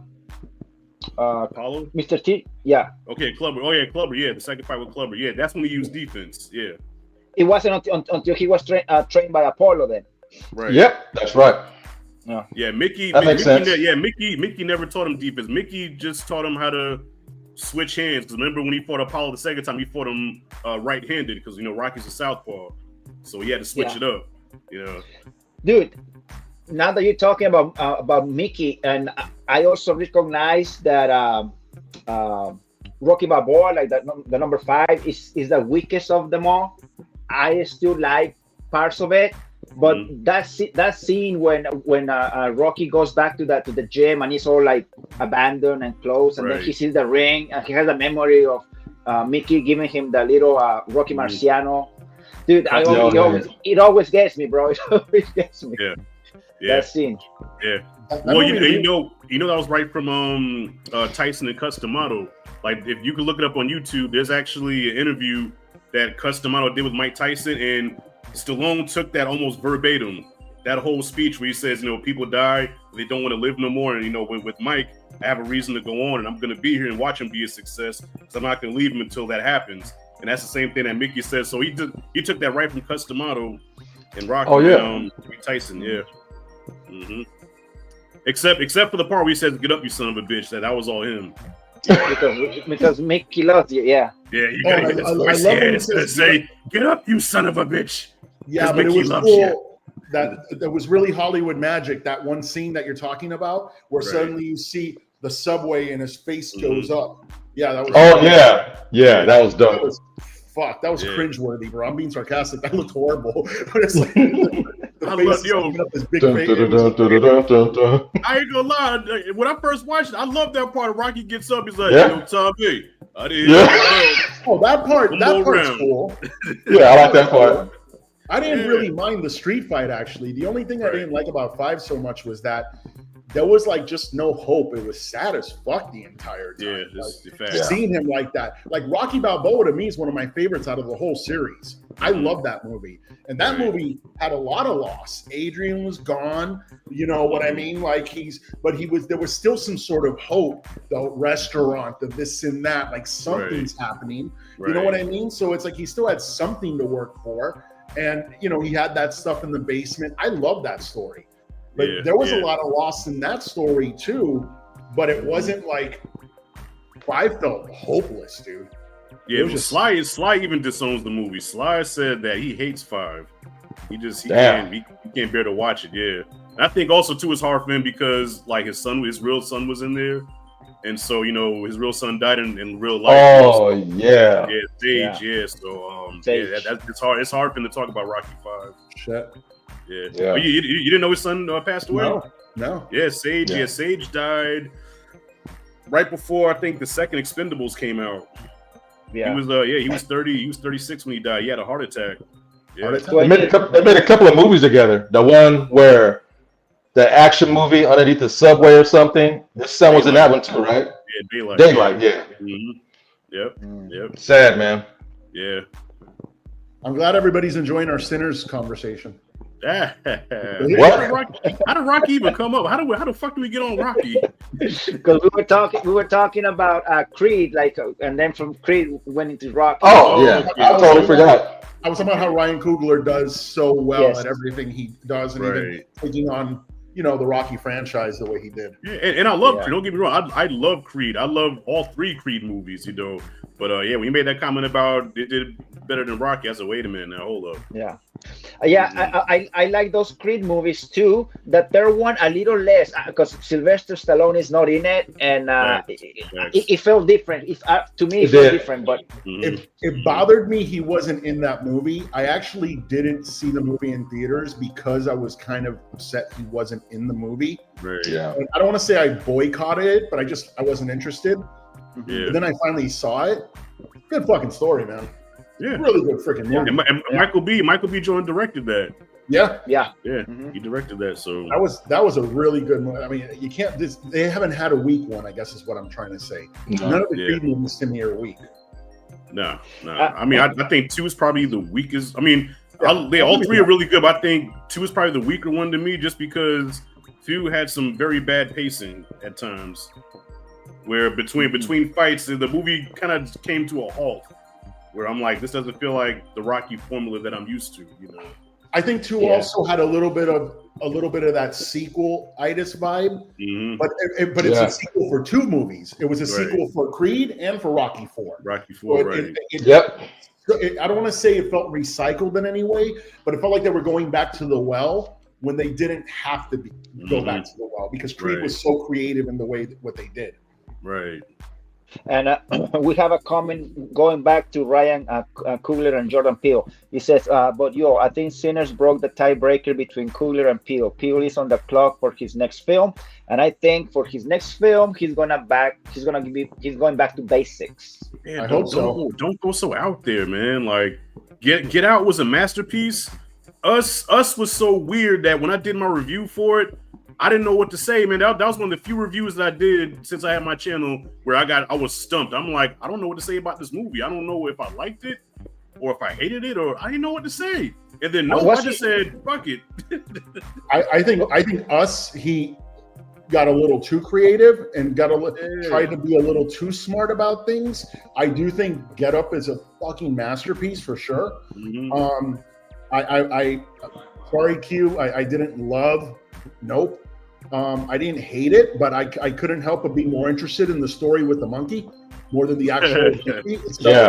And if anything, I'm sorry to say, if anybody should know not to mess with animals, it would be Stephen Young with what happened with the monkey. So I'm surprised that out of everyone, it was like it doesn't fit the character that he would want to mess around again. Like you would think that that's one person that wouldn't be like that. So I'm waiting for him to do another Get Up, another movie of that quality. And get back to basics. Like, what made Get Out so famous? It scared the hell out of black people because it's relatable. I was in those shoes. I dated a white girl one time, went to an all-white wedding. There were some white boys there that cracked some black jokes, and I was like, damn. I'm out here in the woods. I'm way out here. I'm the only one of my kind. I know what that feels like to be outnumbered and uncomfortable, and you can't do shit about it. These is white only pies. So go basic, scare us with stuff that's relatable. I can't relate to doppelgangers. I can't relate to Godzilla that look like a spaceship. Go back to simple things, less special effects, build that tension. And dating somebody that portrays you, hey, that's a dope concept you didn't see coming. And so that's what we need. Yeah. What's his next movie? I don't know what's his next movie. I have no idea. Oh, it's my Jordan Peele. Oh, he's got that. I think I don't know if he's a producer or a director. Just producer. just producing producer. that movie. Okay. Yeah. Okay. About He's the that. producer because that trailer About that. because that trailer actually looked good. I forgot what it was about now, but I remember seeing It's Jordan. called Him. It's Yeah, about a yeah. football player who probably, dealing with fame and being worked too hard. Not sure what the premise is, but looks interesting. It does. Marlon Wayans is in in the movie. I didn't know. Yeah. Yeah. I mean, yeah. Mm-hmm. He looked like he got a little jacked. Hell yeah. Yeah. Definitely. I saw. Okay, Yeah. so we got one right here. It says Q. We got Kugler and Peel. They both do original works. That's what I love about them. Yeah. Yeah, Mhm. Yeah. true. Yeah. And Can't the go name wrong of with the movie that. was Him. Yeah, that's the name of the movie. Him coming out is Yeah. it's like a scary. Well, looks like I don't know. Looks like a psychological thriller. I don't know, something like that. Yeah. So who's directing? Who's directing that one? You know. Somebody I never heard of before. Mm. You know what though? Probably an up and comer. Probably. Kind of what Q said. Even though I'm not that much of a fan of Jordan Peele since Get Out, I do have to say that at least you can tell he cares about the product he's delivering. Mm-hmm. You can tell he. I know you brought up Robert Rodriguez. I think that there's movies of his that you can see that he cares what he's doing, Right. and then there's other ones that I think they're total pieces of shit. Like Yeah, Spy Kids 2 and 3 and 4. or even Machete. That first Spy Kids I liked. Yeah. The second Machete movie was horrible. It's Oh like, my God. what are you doing, dude? Even the first one was kind of cheesy. Yeah. Man, Even the I first like one was Machete. kind of cheesy. I'm still waiting for one of the trailers from Grindhouse to actually one of the movies to be better than the trailer. That hasn't happened yet. Even Thanksgiving, I thought that trailer for Thanksgiving was amazing, but the movie was like, eh. Yeah. I like things. I thought Thanksgiving had probably one of the best openings to a horror movie I've ever seen. Man, that Walmart massacre. I thought that shit was brilliant. But do you remember the trailer? I don't remember. The trailer for Thanksgiving was Yeah, I did. hardcore. Hardcore as fuck. And it had that grainy. I don't know why. Oh, that's right. Now you reminded me. Yeah. Remember they basically took the guy and tied him up naked like he was a turkey. And he's like fucking the turkey at the table with everybody tied down. It was like the craziest thing that you've ever seen. It's like, how the hell did they actually put it on camera? And it was hilarious, but like super obscene. And it's like when the movie comes out and the movie's like PG-13 almost, it feels, and it's like, what are you doing? Yeah, it was a little like it should have been like a hard R. Right. Mm-hmm. Yeah. What are you gonna do? What are you gonna do when they come for you? That's my Soprano. What are you gonna do? The fuck you gonna do? Was Sinners #1 again this weekend, or did it get knocked out? Did anybody know? I think it's #1. I think it's #1 still. I hope it was #1. If it is, man, that's huge. Well, if it only had a 10% drop, it should be #1. Because it was only going up against what, The Accountant 2 and Return of the Sith, right? Or Revenge of the Sith. Yeah, it's the only competition it had. Yeah. Yeah, there's no more, nothing big out or anything like that. So wasn't there #1? Good. That's yes, it is #1. Okay. Yeah. That's big, man. Wow, even Revenge of the Sith beat The Accountant. Damn. Yeah, The Accountant is #3. The Minecraft movie is #4. Okay. Well, that's huge, man. It did 45 million again? Yep. 6% drop, it says Cinematic 18. God, dog. Wow. That's amazing. Look, I've already saw it twice. People I know have seen it, a few times, and twice. it hasn't happened in a while. Usually it's a one No, and you're done. right. But people are going back to see it, because of word of mouth. Until Downflow with 3 million. Oh wow. 3 million. Damn. I was gonna go see that Friday, man. I chose to watch Revenge of the Sith instead. I was hate gonna to go say it, but you know what? I'm kind of glad it flopped because it's movies like this that need to be made, not fucking Until Dawn, not Accountant 2 or fucking Secretary 3 or whatever the fuck they want to do.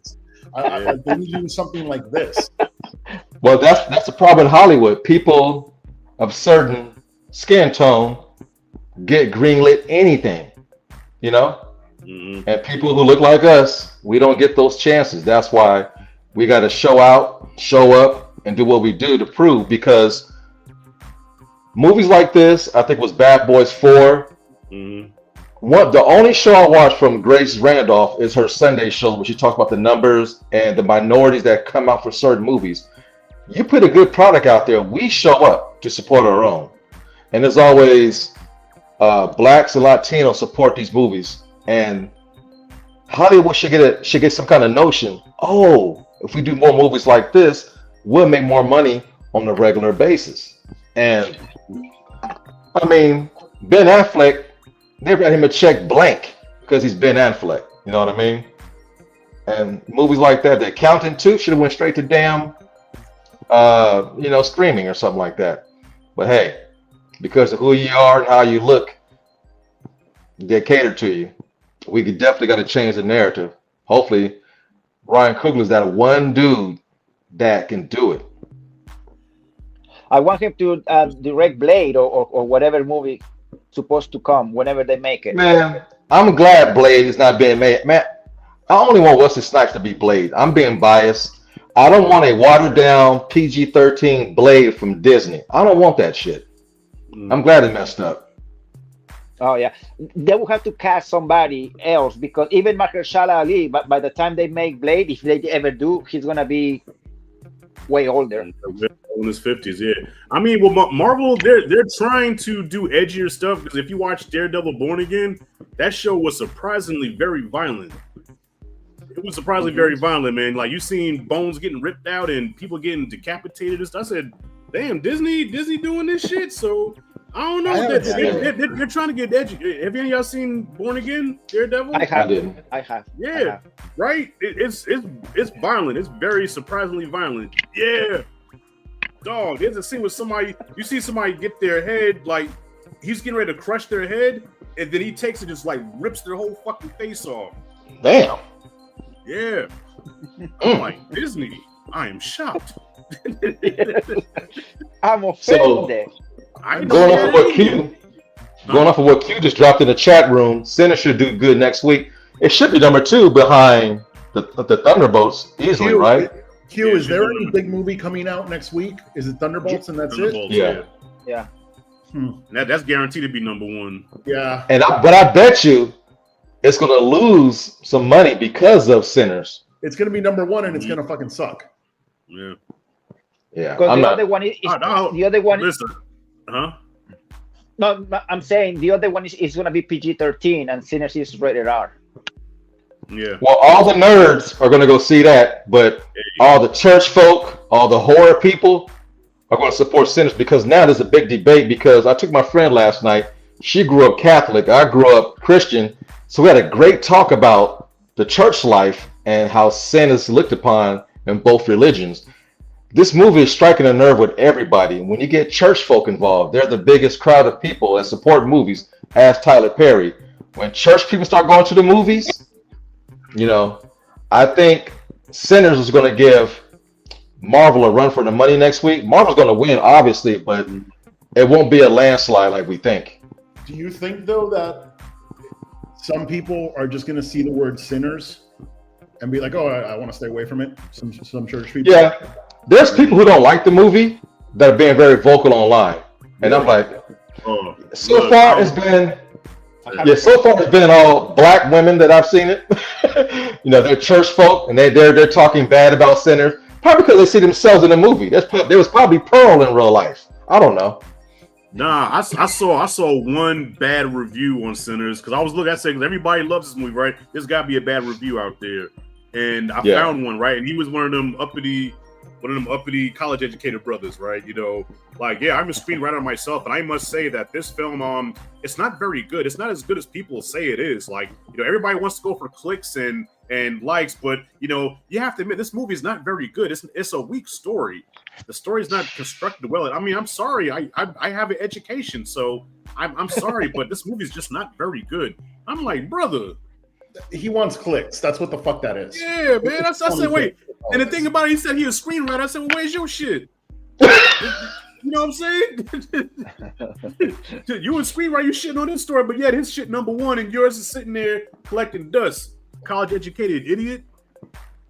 Yeah. Sorry, Oh, yeah, that shit rubs you wrong. It came out that weekend, Sinners. Yeah, that's right, Q. You're right. Last weekend. So this is the second week. Oh, I didn't say I didn't say everyone's not going to see it because it says sin in it. No, I'm just saying a few people. Yeah. I'm pretty sure most people aren't going to like walk away from a movie just because of that. But you see some churchgoers are like, "Oh, that's the devil." You know what I mean? Yeah, they're saying, demonic. Like I've met people that are like, "Oh, if you celebrate Halloween, oh no!" It's like, really? What the fuck? You going to hell? Even in the movie Sinners, they referred to them as demons until Homegirl broke it down that they was vampires. So that was kind of cool. But a movie like this to spark conversation, be number one at the box office 2 weeks in a row, this is what we needed. This is a big win for all of us, man. You know. And going back to the movie, what you just said about the thing with the demons, what I really like too is I love how organic. Like we were talking about how organic everything felt with the setting and everything else, and how, you know, he showed segregation and showed the echoes of slavery, but without being so, you know, lazy with the storytelling. I love the way they portrayed voodoo. I love the way that it wasn't like he was cutting a chicken's head off and fucking candles everywhere and all this shit with fire and stars and all this shit. No, it was very like, oh, she's just fucking making coffee pretty much, but instead it's a spell. You know what I mean? Or something like that. Like, that's so cool. It's like, oh, this is what it would really look like. It's not like the movie The Believers or some shit where it's like, I need to make sure it's a huge spectacle with cards and all this stuff and shit dropping on the floor. This was more like, it felt more real. You know? Yeah, I think he paid attention to detail because my parents both picked cotton. And they told me stories. Either you pull cotton or you pick cotton. And my mama said, yep, we work from all night long, barefooted, and we end work when the sun came up. So when I seen that in a movie, I'm like, God, man, this man did his research. Because my parents actually picked cotton. They said they worked all night long to avoid, you know, being working. You had the people that worked in the sun or people who worked all night. So they had 24-hour shifts to pick cotton. And my parents picked it at, you know, the night shift. And they were barefooted. So the attention to detail, man. And I'm only one generation separated from that for picking cotton. That's crazy to think about. Yeah, that's wild. Yeah, and that wasn't too long ago. Yeah. No, man. No. Yeah. All right. So just to wrap it up, I'm gonna ask Blacktastic and Willie and Rashad, and in any order, like, you know, whoever wants to go first, just like if you recommend this movie Sinners to be seen in theaters if possible, and why? We can go reverse. Oh yeah, no, anybody. Oh, okay. Oh yeah, whoever, any order, I mean. Wait, well, what's the question? The question is like, do you recommend people to go to the theaters and watch Sinners? Yes or no, and why?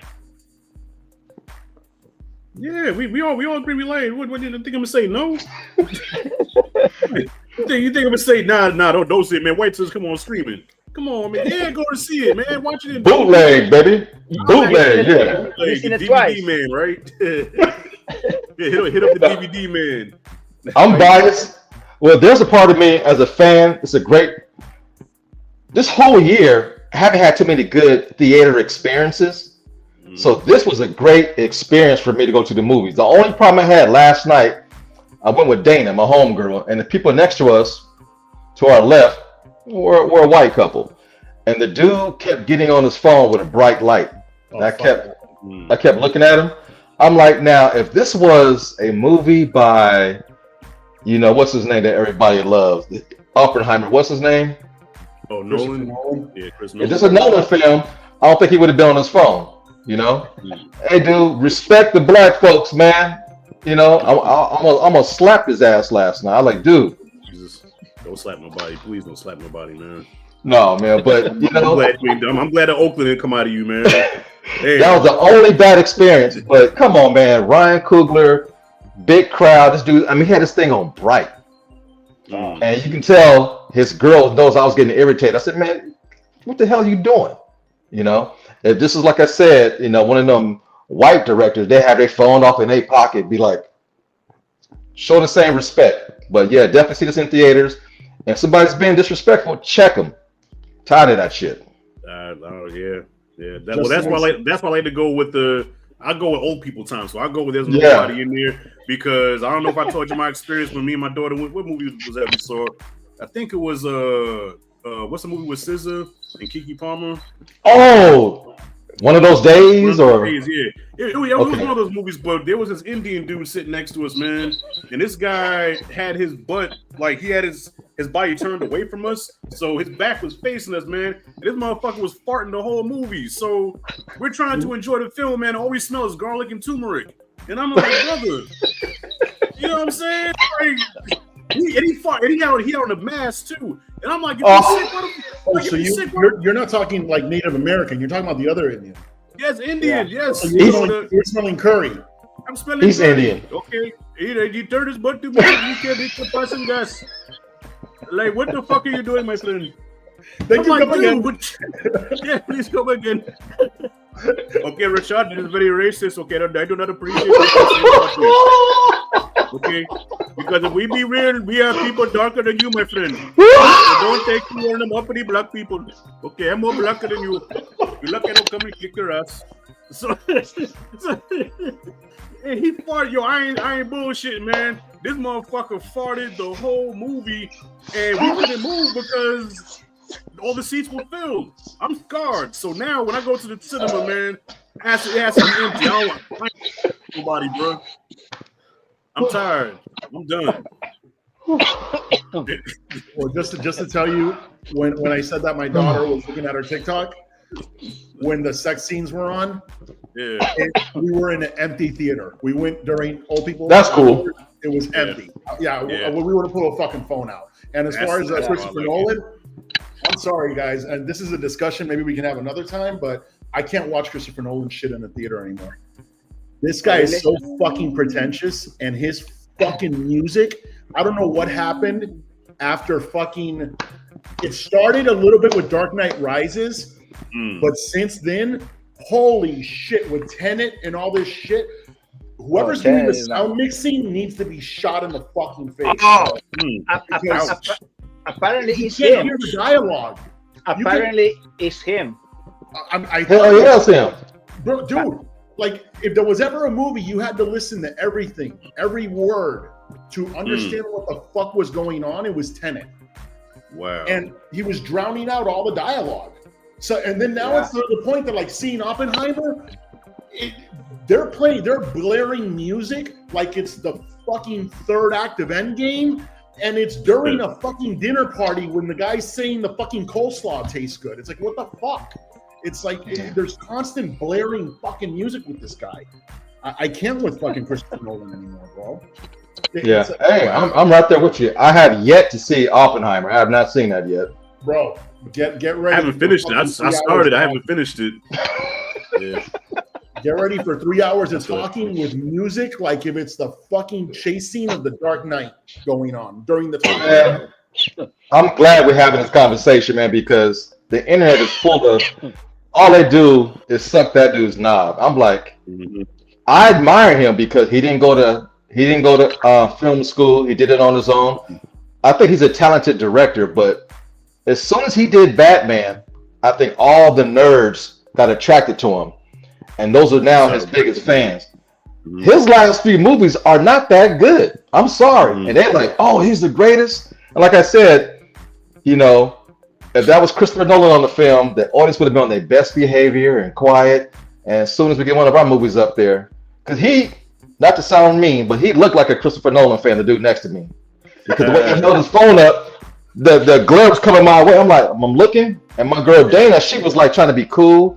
I'm like, he got one more time to flash that shit, and it's about to be straight Compton up in this bitch. Oh, Jesus. And I leaned forward.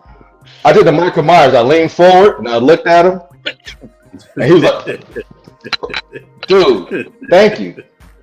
The fuck is wrong with you? I like that. Shit. Hey, didn't he do, was Inception before or after the Dark Knight trilogy? It was in between The Dark Knight. In between. Because Inception was actually pretty good. Like I'm thinking, if I like that one. Best films, I think he wasn't fucking Memento. up yet with Inception. Yeah, I think Memento was really good. That was his first movie. Memento was amazing. Trilogy and Inception. Yeah. I don't like Interstellar. Man, throw that shit out of here. I did not watch Dunkirk. I ain't seen that shit. Ain't about to watch that shit. Dunkirk Man, was go to hell. good. Dunkirk was alright. Dunkirk was watchable in my opinion. Yeah. And the reason it worked was because you didn't have to worry about drowning out dialogue because there was no fucking dialogue in the movie. So it's like, yeah, you don't have to worry about it. That works. Yeah. Fuck, man. Yeah, no, I'm glad you ain't bitch slapped nobody, man. I'm glad you kept your composure, man. Oh, but man, you were. Hey, you just as bad as I am. So stop me. I took 2 hours of farting, man. I ain't saying a word. Okay, listen. Yeah, but I said one thing about Rocky, and I could feel you talking me across the fucking monitor screen.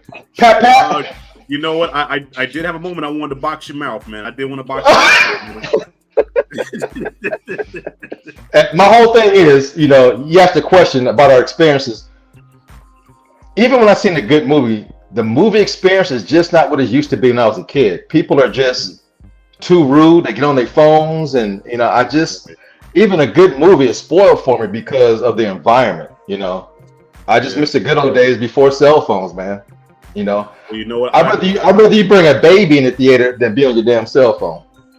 Well, you know what? Somebody could say that about me as well because I have a bad habit of falling asleep if a movie is boring, and I'm an extremely loud snorer. So when I saw Wakanda, I saw Wakanda Forever twice. The first time I watched it, I didn't like it, so I just said, okay, let me watch it in Dolby, and maybe I'll like it better in Dolby. I was sitting next to two old white women, and halfway through the movie, I'm out, bro. I was out. And I woke up just in time. The lady looked at me. She was like, "Oh my god!" I said, "Hey." What'd you do? Look at it. Do like this. Hey. No, I was embarrassed. I probably turned red. He was doing that. He was sleeping like this. Wakanda Forever or Dracula? He Wakanda. That was his blanket. That was his blanket. Made him rest in shit. Oh, it's embarrassing. I snore very loud, and sometimes I catch myself. And my daughter called me. We watched Quiet Place Day 1, and I was snoring really loud, man. And my daughter was so embarrassed. She's like, "Daddy, oh my god!" I'm like, "It's boring. I'm sorry." I'm a loud snorer. To answer Cool's question, yeah, Insomnia was the name of the movie. Oh yeah, okay. Yep. I remember that one too.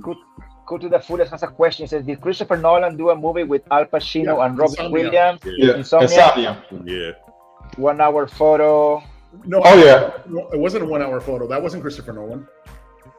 Yeah, I think that was Robin Williams. That wasn't Chris Nolan. Yeah, that was. He was just in that movie. Yeah. Yeah. So it was Insomnia then. It was Insomnia. Yeah. To answer your question about if it's worth watching in a movie, I think it's required watching. I think that every single person who's ever loved movies needs to fucking see this movie. I think that this movie reminded me what it was like to go to a movie back in the day when you left and you were just like, holy shit. And like, you bring this movie home with you. I haven't spoken to one person yet that hasn't said they brought like it came home with them. I one of my friends saw my review yesterday, and she texted me out of the blue, and she's like, "Hey, you convinced me. I'm on my way to watch it now." And I'm like, "Text me later when you're done." She texted me back, and she's like, she's like, "Wow, I don't even know what to say." She's like, "I can't listen to words right now." She's like, and then this morning she texted me, and she's like, "I'm still thinking about it. I can't stop." Yep. And this, I think that people need to. There's something about just, I don't know. I forgot the last time I felt so fucking satisfied when the credits rolled and the lights went on in the very few movies do I just sit there and I'm just sitting there digesting what I just saw. And this was one of those. I could have stayed there another fucking 10 minutes after the fucking lights were on and they were cleaning the fucking theater.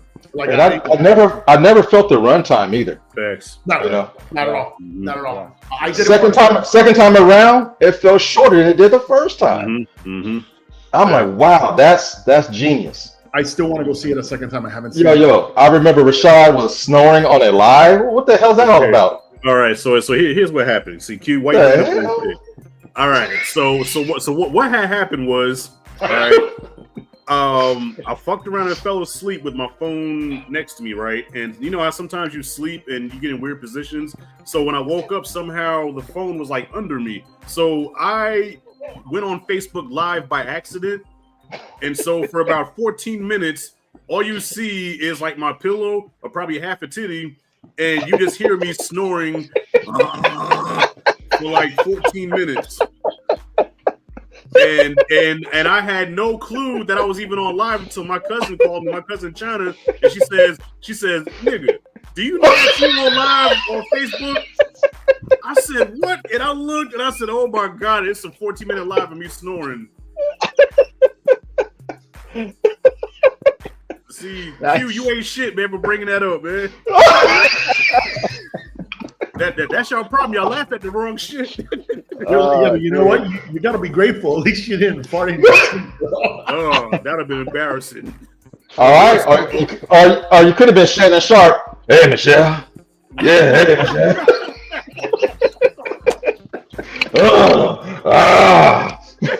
Yeah. Motherfucker making bear noises. I'm like, God damn shit. Yeah, luckily, I was just snoring, man. I was embarrassed. Yeah, I was embarrassed, man. Moral of the story: get a flip phone. Flip phone. Don't they even sell those anymore? That's relics. They're coming back. They use them as props in older movies. Okay. Well, from that point on, I now put the phone up where that can't happen again, and I make sure I'm not on live when I go to sleep. Oh my God. Yeah. I usually fall asleep with my phone in my bed somewhere. Yeah. I just throw it toss it in my bed. But now after this story, I think I'm going to stop doing that. Because heaven forbid you roll over that. That's crazy. Right. And luckily it was dark, so they couldn't see my full nipple, man. But yeah. But you definitely heard the snoring, though. No, not for free, you know. Not for free. Yeah. You got to pay to see this nipple now. Is that video still up, or you took it down? No, Ben took that shit down. I would never believe that, man. You crazy? I would never let nobody watch that, man. Hey, Rashad. I mean, like after 1 million views. What? Oh, that's for members only. That's for the OnlyFans. That's for your OnlyFans page. OnlyFans, Rashad snoring. Yo, I wonder what Q thought. Q was probably like, why this dude on Facebook snoring on camera? Y'all must have thought I was losing my damn mind. Oh shit. That's fun. Yeah. That's classic. That's classic. Q, thank you, brother. Yeah, you ain't shit, bro. we owe you $30, Q. Oh man. Hey. What do you not trying to be the host here? I'm not, but anybody got a favorite scene in the movie that really blew them away? Or top 3 scenes, favorite things? Oh yeah. Yeah. Top 3 or 3 scenes. Yeah, you don't have to number on 1, 2, 3. If you just want to say 3-way tie, that's fine. Yeah, well, I like the one that I like is when, like I said earlier, when Preacher Boy sings for the first time and we get to hear his voice, and Michael B. Jordan's face, like so surprised. I thought that was cool. I like that one a lot. Another one that I liked was what's the name of the other guy with the harmonica? Sam or Sammy? Slim. Sam, yeah. Well, Sammy was the boy. Wasn't Sammy? Oh, okay. His name Slim, wasn't it? Slim. Yeah. Yeah. When he starts, I like that kind of music. So when he's like getting on it with that, so that was pretty cool. I kind of like it. Oh yeah. It's when he was being recruited, type of thing. And another scene that I I thought was funny, but I didn't get it until the second time. Was that conversation with cousin and the younger cousin, like the preacher boy, and Oh yeah. Smoke. was it Smoke? Or was Smoke, it yeah. Stop? Was it the serious one? Smoke, yeah. About Smoke, the ice cream conversation. Mhm. Oh, I thought it was yeah, funny. yeah. Yeah, that was definitely stacked. Yeah. Oh, Stack. Okay, that was Stack. Yeah. My three favorite scenes. One I told you about, the tracking shot, the little Asian girl walking across the street and the mom coming back. That was my favorite shot. My second one was the scene where the Asian woman has stabbed that vampire and they were both on fire at the same time. She was yelling when she did it. Her mouth stayed open as she was on fire. That visual just blew my mind. And then the third visual, I would have to say when he had the Tommy gun and he was just he's shooting all them redhead, not redhead, I mean redneck KKK members. His biceps was flexing, the look on his face, and they slowed it down, and he was just slow motion. Yeah, man, that scene. That was probably the one scene I kind of like cheered a little bit. I'm like, oh yeah, thank you. And all of them KK members was just boom, boom, boom, boom. I'm like, right. You're speaking my language, Kugler. You're speaking my language. Yeah, that was right from Blaxploitation, man. Like yes. You said red head. I thought you were gonna go red hat. I'm like, oh shit. Red hat. Yeah. I meant rednecks. Yeah, that was my single favorite part of the movie. Yeah, when he shot the KKK, I was actually in the theater like this, like, get him. Yeah, that was my favorite part. Every scene with Perlene, I loved. I have a crush on her. I love Perlene. She ain't shit, but I love her. Fine. Oh yeah. When she was singing and like crawling on the stairs like a leopard or a panther. Yeah. That shit made my kneecaps hard, man. Shit.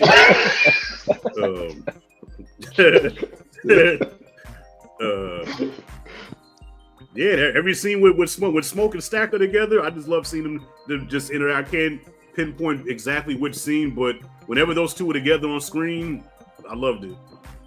Yeah, the one scene I really love, as an honorable mention, it was for like 3 seconds, but they both seen the sunset for the last time together. It wasn't in the movie, but it was in a conversation later. Right. And they had that one clip of them standing next to each other and the sun is setting. Dude, that is a still for that ass. That's a beautiful shot. Right. Right. Another scene that I can think again just now, and you mentioned it early, Blacktastic, is how well synchronized the twins are when they killed that rattlesnake. You know, like passing the knife or whatever. I thought that was like, you know, just showing like how well connected they are. Mm-hmm. Or just share a cigarette. That was dope. Yeah, the cigarette. Yeah. Another part, it's not so much a scene, but a moment that really stands out to me was when they picked up Delroy Lindo's character, when they picked up Slim, and they were riding past that chain gang when they was, you know, working, and he was telling them like, keep your heads up, like, you know, keep your head up, you know, trying to encourage them. And then the prison guard was shooting, and that moment where he was kind of reflecting back on what it was like to be in that position, and you heard like the background voices. Yes. And what I loved about that scene is like that showed like the birth, like, because the blues was born out of pain. So as he's reflecting on this moment, he's like, yeah, you know, this shit happened, motherfucker, you know, they did this to us, and they just bust out.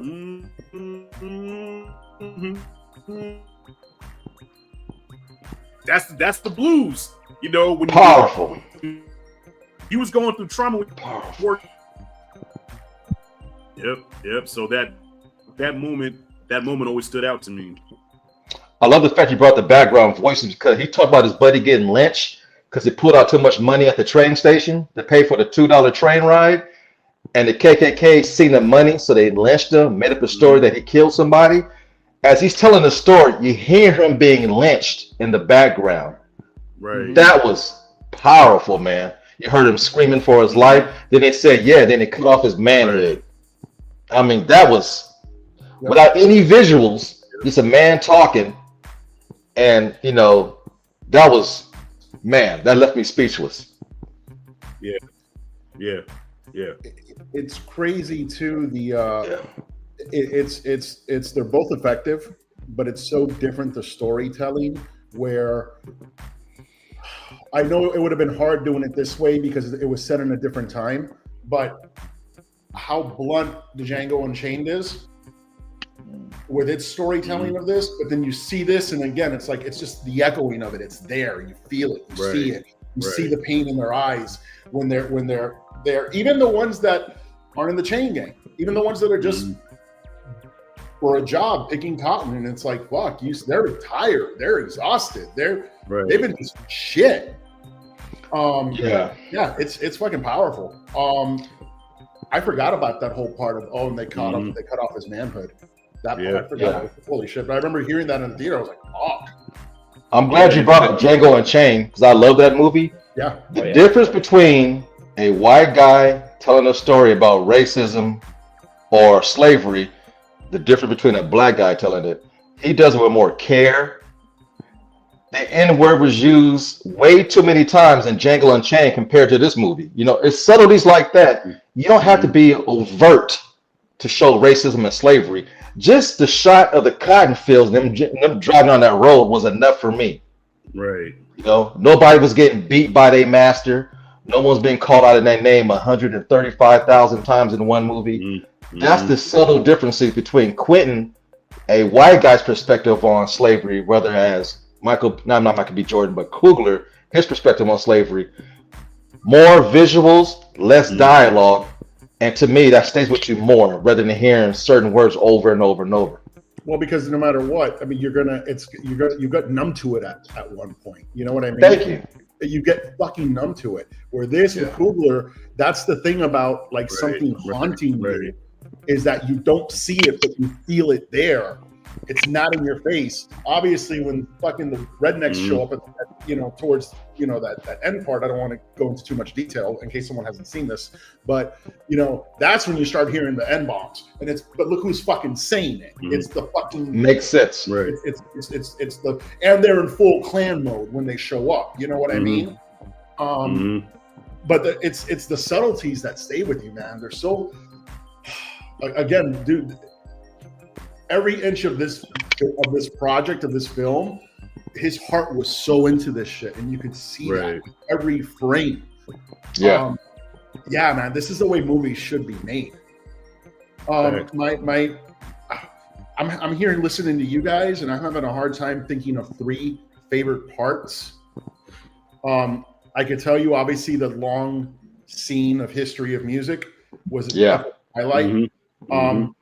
That battle scene with the rednecks, I would love to say it was that. There was some great imagery, like with the Tommy gun. But I couldn't help. I don't want to get into details, but the way it ended, I wasn't, all it takes is one shot, damn it. Fuck. Did it have to do with the baby being breastfed? Did it have to do with the baby being breastfed? Oh, no, not that. Okay. The way it ended. That scene with the breastfeeding was beautiful. It's just, I really like the character, and I just wish that certain character I don't want to get into. I wish they would have, nothing would have happened to them. That's just because I love them. But one scene, and it was mentioned, but it was just a moment.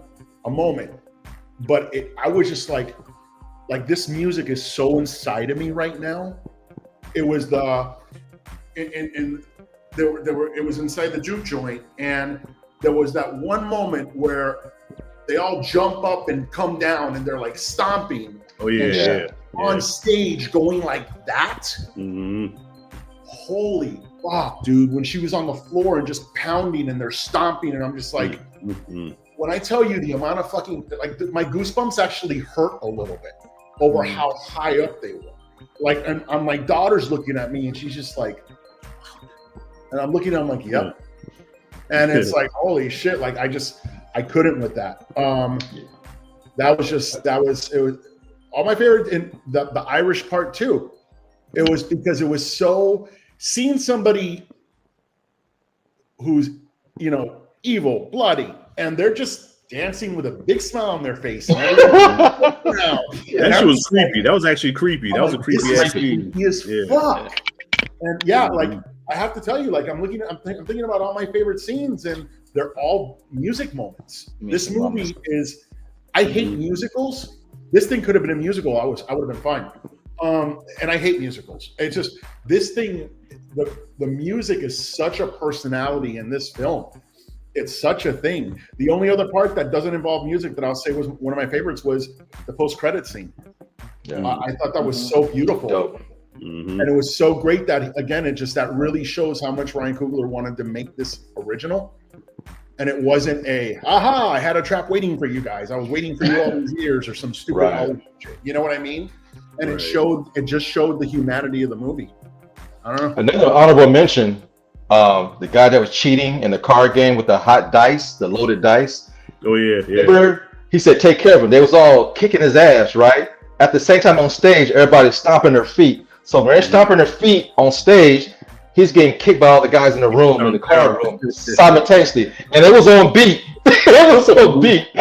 Yeah. Again, no words were said. Homegirl was singing. They're stomping their feet, and he's getting the dog shit kicked out of him cheating. I thought that was dope. Yeah. Yeah. Thanks. Black people have rhythm. They can even beat people's asses in rhythm. You know what I mean? They get somebody's ass in rhythm. Cool to the fullest, he says, I love the twins. Haley Steinfeld plays Mary and Michael B. Jordan sings together conversations and just joined a scene with Miles Caton, aka Sam, along with the Yeah, so those are some of the things are like the ones we like here. And let's talk about what's going to happen for their careers. Haley Steinfeld's always been like playing teenage roles, young girl. She's a grown-ass woman, dog, in this movie. And with an all-black cast, she held her own and was incredible in this movie. She's a man. That dialogue at the train station was Stuck your coos and F me so good that I said, hey, Blacktastic, do you want to say what you said in your short about her heritage? Yeah, well, Ryan Coogler had to do some research for this role. And so she was talking to her mother about, I'm playing this role for this movie. She goes, well, sweetheart, my dad, your grandfather was half black. So the character she played in the movie was real. When she said my grandfather was half black, in real life, Steinfield's grandfather is half black on her mother's side. So you see, you can see some Negro the lips, in there. The lips. Mm-hmm. You see a little bit of it. And when she got turned as a vampire, she walked into the joint doing like this. I'm like, oh, she got rhythm. And my favorite line of the movie, you can rob banks and rob trains, but you can't steal this pussy from one night. I'm like, yeah. She got it in her. She got it in her. Hey, I would have got turned too. I would have followed her to that room, and I would have gotten bit. Bit in my mouth. I mean, when it comes to working hard, you could tell that she definitely grinded it out in this fucking role. Yes, she did. Wow. She did her research. She, a really good director. The first thing he does is cast good. Then he gives all of his actors assignments to do on their own, like read a book, do this. Because Delroy Lindo did a lot of research, how to be a blues singer, play the harmonica. He gave him books to read. So when they come to set, they're prepared with all this background knowledge, and it pays off. The chemistry in this movie is undeniable. When she said, we're family, I believe that shit when she said that, And that's what happens when you take a movie, and I could tell where this movie was going as far as the quality, because that whole first half of the movie, every introduction, everyone got their own moment. Everyone had their time to introduce their character. And there wasn't one bad actor in this entire fucking film. No. We didn't even mention Delroy Lindo.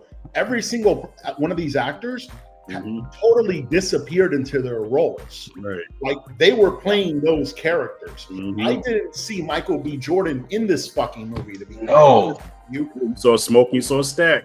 I saw Smoke and I saw Stock. I didn't see Michael B. Jordan. Yes. I didn't see any character in these movies. I didn't see the actor. All these people, it's and that's just, man, that's fucking special when you get to see something like that. And to answer Q's question, is it too soon to call Sinners a classic? No, man. I think Ryan Coogler would be known for this movie more than Black Panther.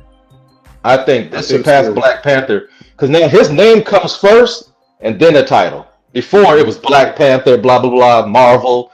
Now Ryan Coogler's name and title, Sinners. He cemented himself. This is going to be a classic. Yep. I walked out of the theater thinking this was already a modern day classic. Yeah. It's instant classic. And you know, I'm a day one. I'm a Ryan Coogler, another one. I'm a day one fan. Fruitvale Station. That's the first thing I saw of his, and I was like, this dude. Even back then, that was the only movie I said this dude's special. Yep. I called it. I predicted the motherfucker. I said he's gonna be the guy. Do you remember what year was that, Rashad, when that came out? Fruitvale Station. That was 2012. Okay, I still have to see it. The first Michael B. Jordan movie that I saw, it was after that one, Chronicles. Huh? I forgot. That's right. Chronicles. Oh, yeah. Oh, you're talking about Michael B. Jordan now? Yeah. He's Michael in B. it. Jordan. Okay, I was talking about Ryan Coogler. Yeah. Don't forget Fantastic Four. Four stick. He was the only fucking good part of that movie. Thank you. Yeah. Thank you. I was wrong. Fruitvale Station was 2013. I messed that up. Okay. Yeah. Chronicle was 2012. Fruitvale Station was 2013. Oh, okay. Yeah. Got my years mixed up. Fantastic Four, I didn't see it on purpose. That's it. Yeah. Sure. Anyways.